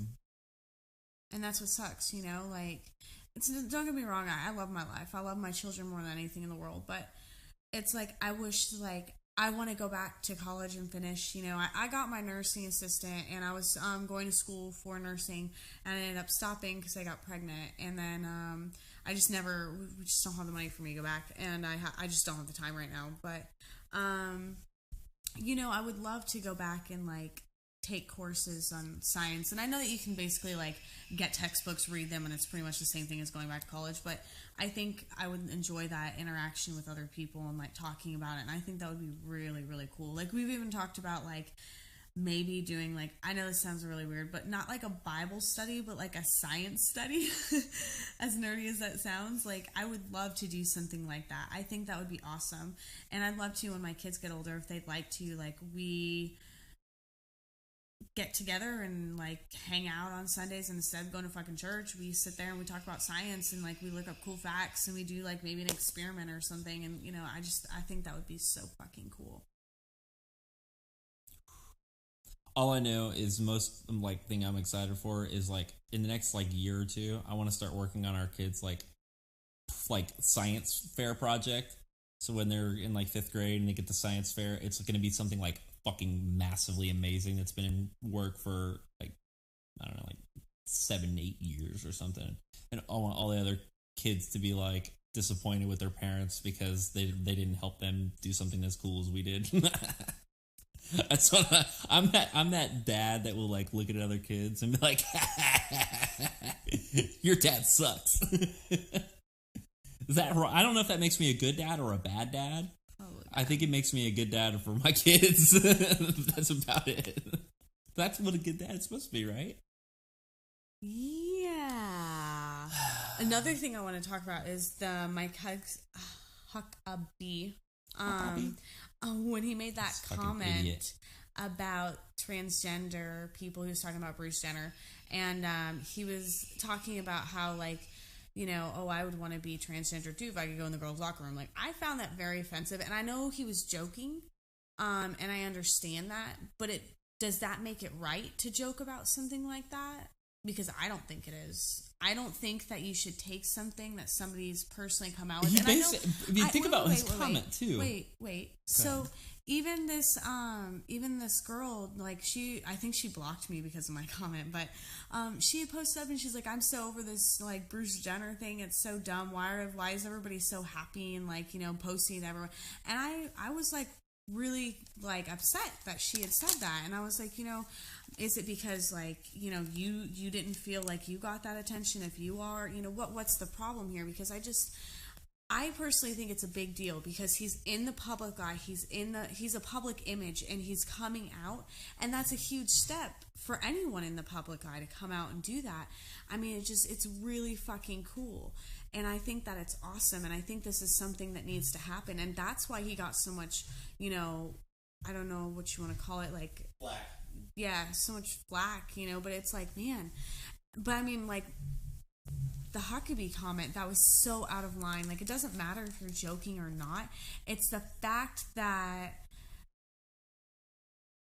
I don't know, it's just the fact that you say something like that and you say that you're joking, but in reality, you're not. And it's not an appropriate joke. No. And basically he's saying, like, I don't know. I mean, I think it's almost, maybe I'm wrong, like sexist or just the song, maybe just inappropriate, but it's like, I wish I could pretend to be a girl so I could sneak into the girls' locker room and see him shower naked. Like, that's like... And by the way, most people in my high school didn't even shower after gym time, so you wouldn't have seen much. That's disgusting. Are you kidding me? I had 5 minutes between gym time to get to my next class, because my teacher would not let us out to go take a shower unless... You didn't have a boyfriend in high school, did you? I had boyfriends. Really? Yeah. Even with the no showering thing? What are you talking about? No showering? Oh my god, you're so stupid. What are you thinking? Because what I'm thinking, what you're thinking is probably not the same thing right now. No, I wouldn't shower, like, after the gym class. I'd shower when I got home, but I didn't have time to, you know. So you were, like, stinky in class? No, I didn't stink. I wore deodorant, and I really didn't do much. Like, every time we had to run the mile every week. I didn't do anything in PE. No, I was really athletic, but I mean, I didn't want to get, like, sweaty and gross, like, when I had a class after that, you know? And I'm just like, and if I would have had time to shower, but I can't shower in 5 minutes, okay? Like, I just can't. That's impossible. Because then you gotta fix your makeup, you gotta put your clothes on, you gotta put lotion on your legs. Fuck that. No, not happening. Lotion on your legs. Cocoa butter. But yeah. Tell me more about that. No. Where were we going with that? Huckabee. Oh yeah. But no, nobody even really did that. And I think that Huckabee made a really he's dumb, like, fucking comment. That's he's like mentally, is he mentally thinking about that picture? Like, oh god, I wish I could go back and pretend no, he's not. But it's the fact that locker room, girls stinky, getting clean. You know, it's all right. That was immature. Sorry. I don't think that's really what he meant, but it's like, I don't know. That's scary to me that he's running. Because it's like, oh god, somebody like that could be fucking president. Jesus Christ. Like, you know, like, that's bad. On the flip side, there is good news. Bernie Sanders thanked, what do you think, his family, supporters, and friends, in his, like, presidential, you know, election, whatever you want to call it, speech, some shit like that. Instead of God, he didn't say thank you to God, like most people do. Like, I want to thank God for this award, you know, like, whatever. He was like, a humanist, you know, like thanking people that actually fucking did work and made a difference in what he's doing, and that's awesome. Don't worry about it. Keep talking. All right. I do want to make a cool comment. All right, so because you were in high school, right, and you were the cool girl, you were the popular girl, you had boyfriends, you didn't even have to take a shower, and you still had attention. You got asked out like to dates and proms and shit like that. You played basketball and you kicked the ass at that. You were athletic. You were attractive. You were like, you know, like whatever. You're the package, okay? Don't let it go to your head, okay? I was the complete, absolute, utter, 100% opposite, right? I was the outcast, nerd, didn't have a lot of friends, didn't have a girlfriend. I did for a little bit, but it was like a church girlfriend, and that's a whole other story. God. Anyways, I was the kid that like sat in the back and played on my calculator, and like I programmed games and stuff like that, and like nerdy, you know. During lunchtime, this is kind of sad, but I didn't have anywhere to sit because I didn't have any friends to sit with. So I would go to the computer lab, and I would play games in the computer lab during lunch because I didn't want to have to deal with like, you know, the awkwardness of like sitting down and they're like, what the fuck is he doing here? He didn't sit here. But I just wanted to let everybody know that all you have to do, because we're not atheist evangelists or anything like that. We're not promoting atheism. But all you got to do is become an atheism, and you too could get with the hot girl. I don't know why everybody's approaching this whole movement like from the use them headphones, Nika. Am I supposed to say that with slang? Okay. Wait, keep going with that. Anyways, I'm saying, why are we in the atheist movement? We're all about like logic and reason. Oh. Why not approach it from like, if you are an atheist, you're gonna get the hot popular girl. I think, no, I'm serious. We'll come back to logic and reason later, but what we're trying to do is get rid of religion. Let's get rid of religion first and then bring in the logic and reason. I think it's a different approach. It might be innovative. We haven't tried that yet, but I mean, the proof is in the pudding. No. So something that I wanted to talk about. Right, baby? So right. Something that I want to talk about. We went to this conference. Imagine no religion. A conference called Wonder. And it was kind of interesting because at the end they had a meeting. It was like a town hall meeting. And it was very interesting to me because they were talking about switching. I believe it was like a... What would you call that on their homepage of their website? Like a... mission statement? Yeah, I would say it was like a mission statement. Kind of. And they were using the word godless. And they wanted to change it to secular. And I believe it was to like kind of... I believe it was more of like a profit or a... reach more people type deal. Reach more people. Get more people in. Be more open to like... Yeah. Not just atheists. Like it was almost... I didn't like it personally. I felt like they were trying to go more the charismatic route, and not like a Unitarian church or whatever, or something like that. But they were. To me, it felt like they were. I don't know. You know what I mean? Well, yeah, and the thing that bothered me was I don't think that they should have went with secular, because here's my thing. If I was going to go to something like that on a Sunday once a month, I don't want fucking Christians showing up on the door. I'm sorry. Maybe that makes me a fucking asshole, but I'm sorry. I don't want a fucking Christian showing up being like, hey, let's talk about God, and we like, get the fuck out. Like, I'm going there to talk to people about like things that are happening in our life, secular stuff, atheism, all that stuff. I don't want somebody, even like, it's not like I'm saying it's that a support group. Yeah, it's a support group. If I was an alcoholic and I was going to an AA meeting, right? I wouldn't want... You know, I don't want to be around sober people that are not alcoholics.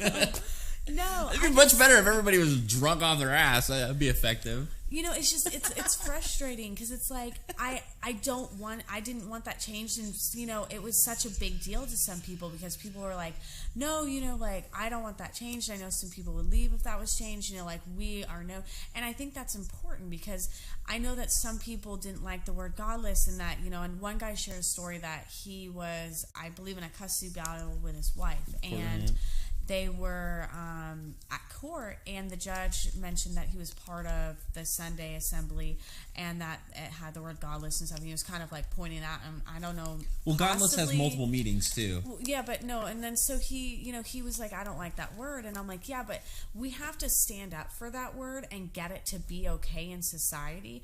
Because if we keep bowing down to, like, I use that word kind of loosely, but like bowing down to like the Christians and or the Muslims or whatever, you know, like whatever religious group it is, to make them happy, I feel like that's we're not going to move anywhere. We're going to have to piss a few people off to get where we need to be, to make things better for our generation and the next generation. You know, we're going to have to piss a fucking few people off. And I completely disagree, which is great. Which we had that guy on our show last night talking about the mission of atheism or whatever, and he's like, we need to just focus on destigmatizing the word atheism, which I think that my personal opinion, which I'm very careful, I share living space with this woman. Oh, you're tired. You're gonna have to wrap this up here soon. Yeah. My personal opinion on it is that our real issue at the end of the day is not necessarily with the belief in God. There are plenty of people that have a belief in God that are not causing political and social and cultural and economic issues or even personal relationship issues or treating people poorly. There's still humanist theists, if that makes sense, that are associated with a particular organization or group of people or whatever. The issue, in my opinion, is the indoctrination and the doctrine, if you will, without trying to duplicate the words here too much, of the religion and the way that it is enacting in culture and society. It's the religion part of it, the set of the beliefs that are driving the decisions and characterizing or manifesting in these scenarios in politics, in our social, in our culture, in our economic, and in our personal relationships. That's the real issue. And if we can dissolve from that by getting away from the religion aspect of it and going towards more of the humanist route, which is really, secular humanism is really closely tied together because secular is without that aspect of religion, not letting it control your life, then we can get the people, we can rally together more people towards our cause. Because at the end of our day, as much as like we're like, you know, telling people about logic and reason and how you get a hot girl if you're an atheist, our goal isn't just to like take away their belief in God. That's, to me, I don't know, maybe I'm wrong, you know, but at the end of the day, it's that other people don't have to go through what we went through. And if we can do that more effectively by going the secular route, getting rid of the stigma and be more effective. I mean, the guy was talking about how they did a study of college students, what do they prefer to be referred to, and they said atheist around their atheist friends, but around everybody else or Christians, they say secular. The reason why behind that is because it's more comfortable to them and there's not a stigma tied to it. So I say take advantage of that to accomplish your goal. Bring in the secular theistic community to fight the same battle because we do have the same goals or things like that, and we shouldn't be hung up on a issue that is necessary. It could be necessarily negligible to the cause, if that makes sense. It's harder to do that. So you think that you think that theists should be brought in? Yes, but let me pause you. But some people look at Sunday Assembly differently. I would look at Sunday Assembly as just a grand tool in the world of the battle of religion. I'm a gamer, so I think of it as a war. You don't think of it like that. You think of it more of a support group, and you don't want to be around stupid Christians. You want to be around people that have been through the same experiences as you. So that's I think, in my opinion, that's where the difference comes in between the idea of being atheist as opposed to open to non-religious people. Yeah, but even having Christians there, like, they can't just sit there and keep their mouth shut. Sorry. Like, they just can't. They're going to say something. And that's what's going to bother me, because it's like, hey, you're here to, like, watch or whatever. You're not here to participate. Sorry. Don't mean to be an ass, but that's it. Well, and again, like I said, it just depends on their goal. Your goal to go in, what would your goal be at secular or Sunday Assembly? Why would you go there? To help. I think that you need to get rid of religion altogether. I don't. But that's not why you would go. You'd go for your kids to have community. Well, yeah, I mean, to they have were community, to see other people, have support. You know, like get to know other atheists that live in Atlanta, that kind of thing. Make some friends. You know, we don't have a community or support. Like if we need somebody to watch our kids, and we literally will have to pay for it and find somebody and all that crazy. And we don't have a friend or relative that will come over and watch the kids. So that's your immediate, and then you have the long term. Mine is probably, you know, I don't know. I feel like I feel like you get. I see what you're saying though. You don't get that same level of connection with somebody that like Max Mills though. If Max Mills is progressive Christian, he believes in evolution. I would not want him at Sunday Assembly. I love Really? you, Max Mills. I love you so fucking much, but I would not want you at Sunday. But you'd let him watch our kids. No. What? I would let him watch our kids. Man, I hope he doesn't watch this. Wait, it's not that I wouldn't trust him to watch our children. It's the fact that I think he would die because our children would kill him. So it's more for him. Yeah. You promise? Okay. Yeah, because I would be You gotta scared. clarify that. No, like... That could be really offensive. Hey, you're great and all, but I don't want you watching our kids. Just No, it's just, you know, like... It's just... I don't know. I would not want him there because he has a different view on Christianity, which is a cool view, but in my opinion, it's you want people on your side, god damn it. You don't want people that are against you. Well, yeah, but I mean, he's not technically against me, but it's just he's a hard one because he's a Christian that I actually like and I can get along with. And I don't know. It's there's just a few hard. of them. There's cool Christian people, but it's always the Christian people that don't let their religion drive their human relationships. It's like my mom, God bless her. As far as like her mission work, okay, she's a fundy. God bless her, huh? It's a fucking phrase. I'll make you look stupid on camera. Be easy. But with us, she's technically more secular, but not full on hardcore. But if somebody that would associate with more as a secular individual, then like I feel like they would be just as. To me, they're almost as good as an atheist. I do have a bias. If somebody's an atheist, I do automatically, right off the top of my head, think of them as more logical, more rational, more reasonable. It's probably a bias that's stuck in there. But if somebody is secular and they're not without religion, I consider them on a higher intelligence scale or a higher experience scale or more in touch with reality than somebody's like Westboro, you know? Yeah, I guess I could kind of see that. But you'll never have this. To me, maybe I'm wrong, but you'll never have the same level of connection with a secular individual that you will with an atheist. I think even that the LGBT community has a closer connection with atheist individuals than even just a regular secular Christian or secular theist, if that makes sense. I can see that. You know? Because a lot of LGBT, they go through the same fucking shit that we do. Yeah. Definitely. I mean, it's getting better for them, but everybody always jokes that they're the forerunners for atheism. Like their path is almost very similar to what we go through, and it's a very exciting future for the secular community or for atheists, whatever you want to call it, because we are the fastest growing minority in the United States. A lot of other countries have already gotten past all this craziness. We talk to people from other countries, and they're like, "I can't believe that you're like outcast, you know, in your country. Like that's just so nuts to them. Like it's the other way around." And I think that we are progressing, but religion has played a huge role in our country for, well, I don't know how I would want to phrase that. It's played an active role. I'm not saying that it's a good thing or a bad thing, but it does have an influence in how things are run. I mean, it's on the fucking dollar bill since 1957. Yeah. What about that kid who did the or wouldn't say under God in the Pledge of Allegiance? Yeah, we could touch on that real quick, and then if you wanted to make any other final comments. No, then we can touch on that, and then I gotta go to bed. Yeah, this kid, it was a Catholic school though. Oh no, I'm sorry, it wasn't a Catholic school. No, that was the guy that said "fuck Jesus," and then he wasn't allowed to attend his graduation. Yeah, it's another great story one. on Secular 20. Facebook it. Go to facebook.com/Secular 20. First episode's out. If you like it, we'll keep doing them. If you hate it, then fuck you. We'll still do it. He was part of a speech class, and his teacher, a part of one of their assignments was to do the morning announcements over the loudspeaker and the Pledge of Allegiance, right? And I guess for a couple of days he did this, and then one day he, I guess he was talking to his parents, and they're like, you don't have to say the under God part. You're not, like, don't feel obligated. So he didn't. She marked him down on his grade and threatened to suspend him from school and kick him out of the class with emails back and forth with the mother. And then the school board asked her about it, and she denied it.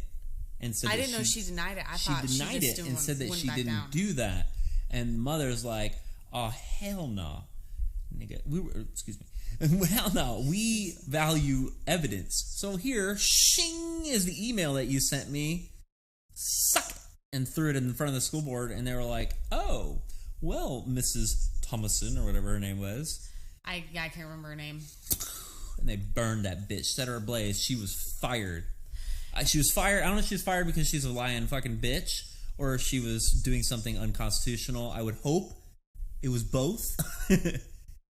But anyway, she was fired. That was a huge win in my opinion, for us, because that's fucking lying about it is the worst part, in my opinion. Yeah, you think you're not gonna get fucking caught?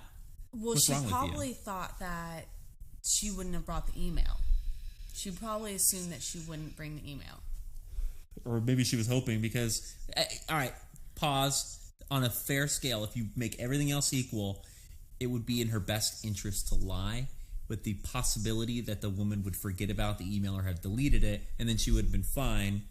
So given her position, her move, not morally or ethically justified, but pragmatically or objectively would be been justified, and we have to, give her some credit for that from an objective standpoint.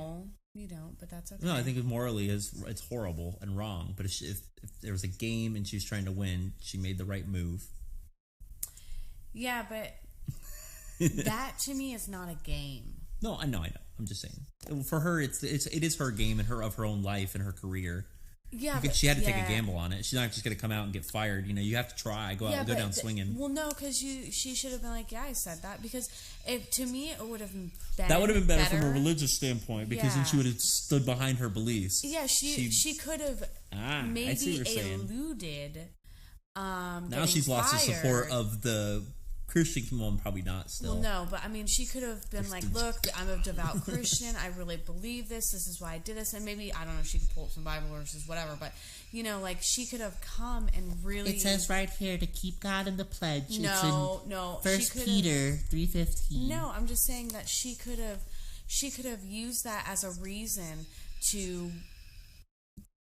basically be hey, look, she has no reason to do what she did. No, I know. I'm just saying that she could have used that as a hardcore belief, and that would have come across better than, I didn't write From a that PR email. Perspective, it would have been, she's probably got to get some great interviews. She is you fuck. What is he talking about? I don't know. Can we use complete sentences here? Come on. I know it's a chat, but we're not all fucking chimpanzees sitting here shitting on a keyboard. It's terrible. Yeah, I think that what she did was wrong, though. I mean, it's really sad that it's come to that, and that you have to, you're making somebody do that. Because in my high school, it was the last year that I was there, I didn't have to worry about, it's totally fine. We didn't have to say the Pledge of Allegiance. Most of the time I didn't. And but you still don't have to do that. Constitutionally, you don't. But then you're gonna be in for a world of fucking trouble. Yeah, and I just didn't do it because I was like, man, I didn't like the under God part. That was when I first started kind of thinking about things, but didn't really act upon them. But somebody has a question. Will your activities be raising awareness for any organizations? Take, for example, the National Center for Science Education. Will our activities? I think. Oh my God, we're always raising. Oh wait, what are you talking about? I think she's talking about, will your activities be raising awareness for any organization? So I think she's talking about do the things that we do raise awareness for other organizations? Well, will we do activities to do that? Like possibly like the Grilling with Atheists type thing? That's pretty much almost all Well, I we think do that's is what raise she awareness for I'm thinking that's what organizations she's and saying. people. American Atheist Foundation Beyond Belief, Atheist Alliance of America, Atheist Nexus. Black Non-Believer. We've promoted countless organizations. I would love to. Reason, Con, Fact, Atheists of whatever that place is. Atheist Community Atlanta. Yeah, we Atheist have a Community lot. Austin. I mean, that's all we really do. We don't have the financial ability to support these organizations as much as we'd like to. Yeah, but we do what unfortunately. we can through our video and through our voice. We put ourselves out there. We share our personal stories, which sometimes can be really intriguing and interesting, and that gets you in the door enough for us to tell you about something cool that's going on. Maybe it's a Foundation Beyond Belief special fundraiser for something like that. But our personal philanthropy is Grilling with Atheists, which is you were a huge help in that. And a lot of people think that it's like all my thing, and it was just as much you as it was me, if not Thank more. But Grilling with Atheists, where we go out and feed the homeless, and we do burgers and hot dogs and like a full meal, and that's our way of kind of showing that atheists are good people, working on reducing that stigma. But we're more in the trenches, I guess, like promoting these organizations, doing what we can to help them out, because some of them have the ability to actually make like real strong constitutional and legal changes, whereas we're probably more like the face-to-face stuff. Our conversations with Christians that we do is directly centered around getting people to have these discussions and see what these arguments are and why people believe the way that they do. And we're more on the personal level, but we don't get into the legal stuff. We leave that to the people that do it best. Yeah, I would love to do more stuff like that. Hopefully one day we'll be financially able to do more stuff like that. But right now we can really more do face-to-face, like you said, conversations with Christians. We help out with conferences. Yeah, we help out with crazy. conferences, anything we can do, anything. And if anybody like needs support or anything, we try to share that on our pages, anything like that. Definitely. We had a friend of ours, this really sucks. He passed away, and he was an activist. And one of the things that we were like it really hit home with us is like he had 4 kids and a wife, and they're like he was supporting them financially. So we were like, hey, we as an atheist and secular community, we need to come together and show our people as humans that we're going to be there for them in this hard time. And we set up a monthly Patreon account and asked every fucking person that we possibly could and begged people to donate to this, to get her the support that she needed to get through this time and to get back on her feet financially.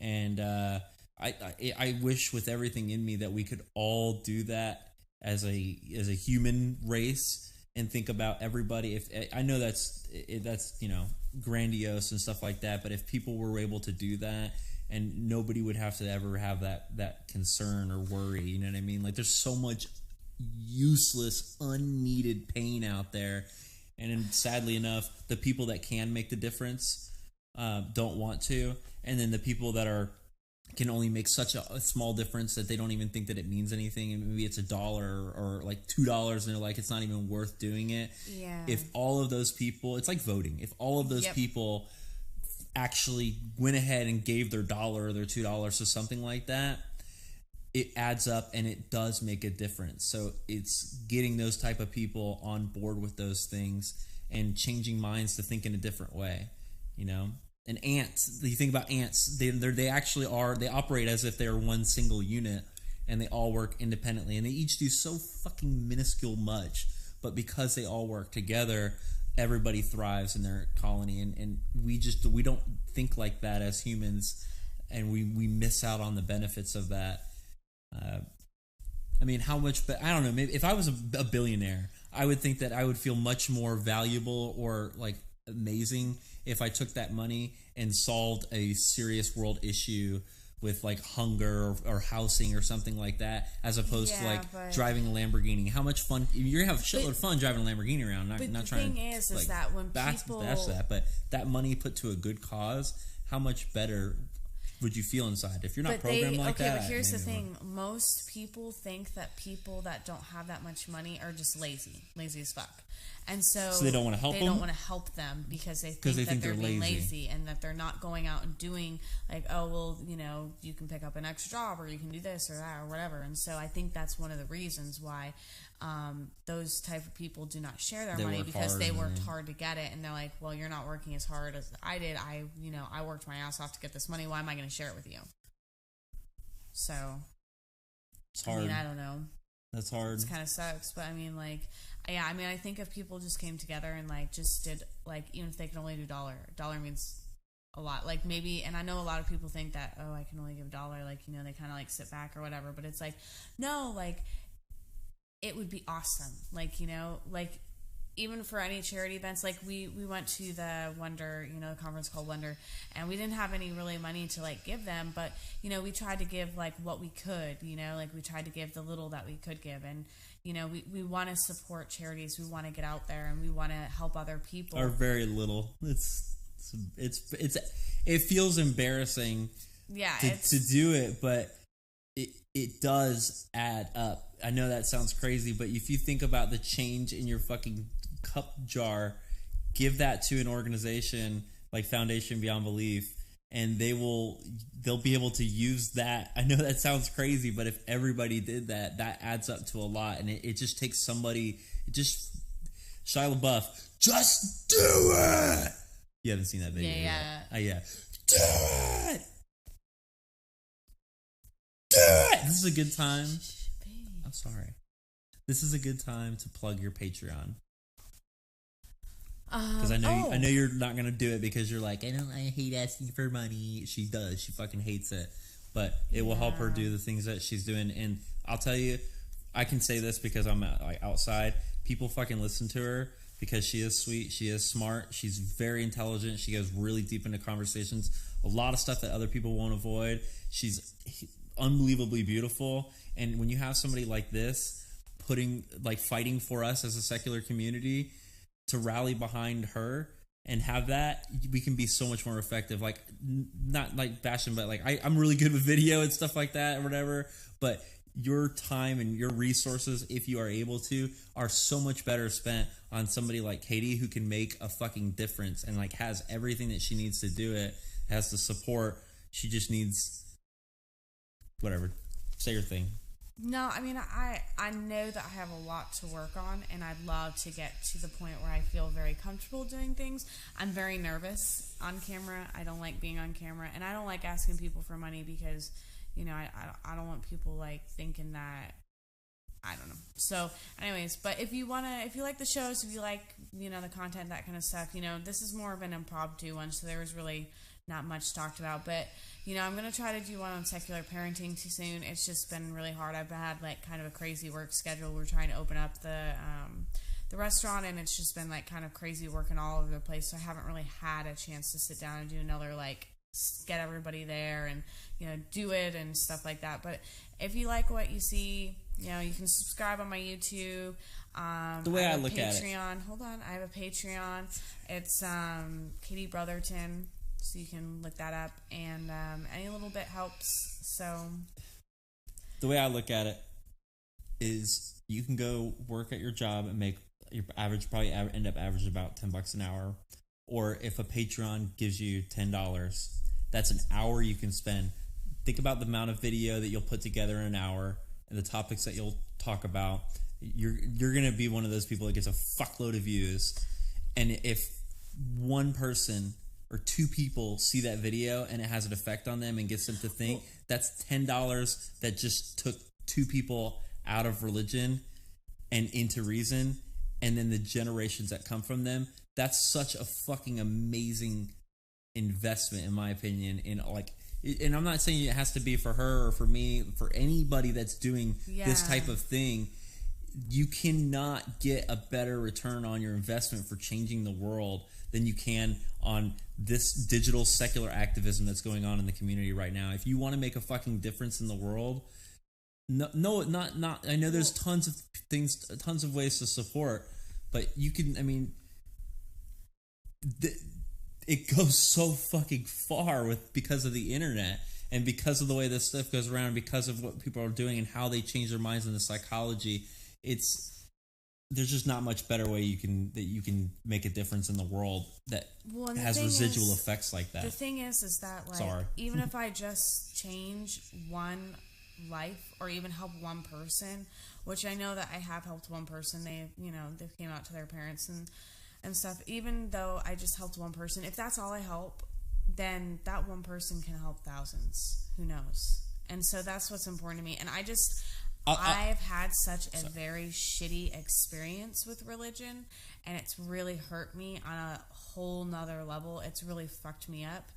And I won't go into the details of that because I gotta get up really early for work tomorrow. But it's really fucked me up in a way that it's really shown me the harm that religion can do, and I'm never gonna let my kids go through that. I don't want them to go through that. I don't want them to feel the pain that I feel every fucking day from this shit and the stuff that I have to go through. So even if I just help one person, I help one person, they help one person, whatever. Even if I don't get any money, I don't care. I'm still going to keep doing what I'm doing because we can't help it. Yeah, I want to make sure that I protect my children's generation from having to go through the pain that we have to go through in our generation. Because I think it's really fucked up that people have to feel like their parents don't love them anymore because they are atheists, and that means you have no morals and you're a terrible person, so I'm not going to talk to you, I'm not going to do this, I'm not going to do that. It's just, I don't want them to have to feel like that. I don't want them to have to go through that. I don't want them to have to go through the same things that we did. So you said that one person can make a difference. For the way like one person could change 1,000. It's so freaking true. Like I think about like Matt Dillahunty and watching the Atheist Experience, which is one of the reasons why I'm so passionate about videos, because that's one of the thing that affected me. But we have seen already so many people's lives change because we're that one person that Matt Dillahunty's videos reach out to. Like, we're just so diehard about, like, if we can reach, maybe we can create the next, Matt Dillahunty, or we could create the next, Catie, you know what I mean? That's changing people's lives. And I don't know, that's just so cool to me. Somebody asked how long we've been doing videos. We've been doing videos for a little over a year, or we've been doing secular videos for a little over a year and a half now. He has. We have. She's been watching the kids, and which is 3 fucking kids, keeping our house clean, cooking meals, doing laundry. I mean, anything you can possibly imagine, just to free me up to be able to prepare shows and put together content. And we have over 400 different episodes, I think, that are on. I mean, some of them are like 4 hours, some are an hour and a half. I mean, there's so much content that we've been able to put out there. We've been able to have our Grilling with Atheists events. We've been able to build up Secular Syndicate. We've been able to do our Secular 20 podcast, which is the 20 topics, 20 minutes each week. We've had the Conversations with Christians debates. I mean, we've had so much that's been able to come out of this, and I would not have been able to do that without her. So whenever it's not me doing that, we've definitely been doing this as a team.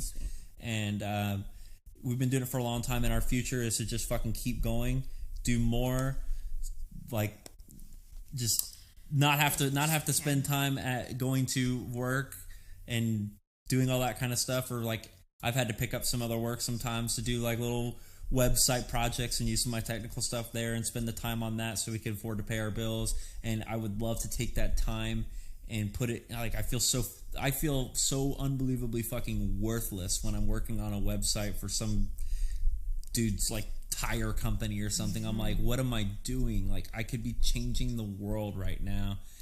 Maybe that's selfish that I'm wanting to do that, but I would much rather spend all full investment doing that and continue to put these videos, do these podcasts, prove the quality, get more people interested in these types of things, this type of content, Like, no offense, but there's probably plenty of people that watch people like The Amazing Atheist and Jacqueline Glenn that are not really, they would never, for any other content, been interested in watching. I mean, we were joking about secular TV. We don't really like the content as much or whatever. It doesn't provide as much value. That's why we focus so hard on trying to improve the quality. Right now, we're slugging it because we weren't going to do this tonight. When we do this next time, We'll have a green screen back here. We'll have the proper lighting, Yeah. and it won't look like we fucking, it won't look like shit or whatever. We'll have, we'll do prep for our content and stuff like that, so it's nice. But we want to continue to produce entertaining content that's effective. It's educational, and it's engaging. And we've always committed, and it's hard, but we're going to continue to commit to 100% free content, because this is not something you should charge for. I understand people got to make a living, and I get that, but I would hate for somebody to fucking miss that thing that would have changed their life because I needed to make $1 from it. You know what I mean? That's just ridiculous. Yeah. I'd rather live off of ramen. I'd rather return Pop-Tarts to buy diapers than charge somebody $1 for something, and they don't watch a video or get into something or digest a piece of content that could have changed their fucking life, changed 1,000 other people's life, and changed generations. I can't even imagine. So that's our stuff. So that answers that guy's question, but and a little bit more, and too much more. But we've gone 2 hours. That's disgusting. Nobody watches shows that long. No. Hour and 37 minutes is your key point, by the way, based on our analytics. So if you ever start a show, that's your key goal. Try to get it to 1 hour and 37 minutes. Well, comment, subscribe. Yeah, comment, subscribe. Tell me what you think. Next time it's going to be more, I'll have topics already ready, so it won't be as kind of whoa. But it was kind of impromptu. Yeah, it's a little bit impromptu tonight. It's been so crazy. I wanted to get another video out. I wanted to talk to people. And keep an eye out. I'm going to be doing I guess you'd call it a diary, but day by day I'm going to be kind of talking about our open relationship, how it makes me feel, things, that kind of stuff. Maybe we'll do a show on that one day. Yeah, it's a touchy subject, but yeah, so I'm excited though. So I'm hoping that I can put more content out there. I'm really wanting to do much more. Just give me a little bit of time. I've got 3 very young kids, and I'm trying to manage that, cooking, cleaning, taking care of them, working a part-time job, doing activism. So it's a lot for me, and I'm trying to handle my mental stuff as well. So I'm working. I'm trying to get as much done as I can. So hopefully I'll have another show up. I know that I've got to work Friday, and my mother-in-law's going to be in town, so I'm going to try to put another show out, possibly have her on, and see maybe if I can't do an interesting show with her, because I think that she would like that. But that would be crazy. Yeah. I'm going to do conversation with Christians with her. I don't know. I feel like I think that me and my mom's competitiveness would come across condescending to other people. And that's not, that we're not like that, right? No. Okay. Patreon.com/Catie. That's it. Catie. That's simple. Well, no, most people. Mine's JB, but don't go to hers. But, all right. I don't. You got to have a cool phrase. Okay. Don't use ours. Okay, I was going to use yours. That would have been not cool. We would have had copyright issues, and we would have sued the shit out of you. You need a cool phrase. Okay. Keep it Catie. No, that's stupid. Well, I'm going to work on a cool phrase. Stay secular. And I'm going to think about a cool phrase. It's 4 a.m. What if you had? If you had $100 Patreon? That person would get to pick your phrase. It has to be short. We're a couple words. If you get $100 Patreon on your thing, then she'll use your phrase as the closing for her show. And it could be anything. Or no, change it. The highest Patreon. That way, if somebody has a phrase, if somebody wants to have a better phrase, or they want theirs, they have a better Patreon. That's marketing right there. So Joey comes along and is I want her to say Joey is a fucking big boss and he kicks ass. He's going to be $300 Patreon, go. And that's no. You're getting the end phrase. But for now, you guys are fucked because none of you guys are Patreons. Well, let's go out and change the world a little bit at a time. Let's just end on that. Let's go out and change the world a little bit. Let's come together and let's work together and try to work things out. But hopefully, I'll see you guys Friday.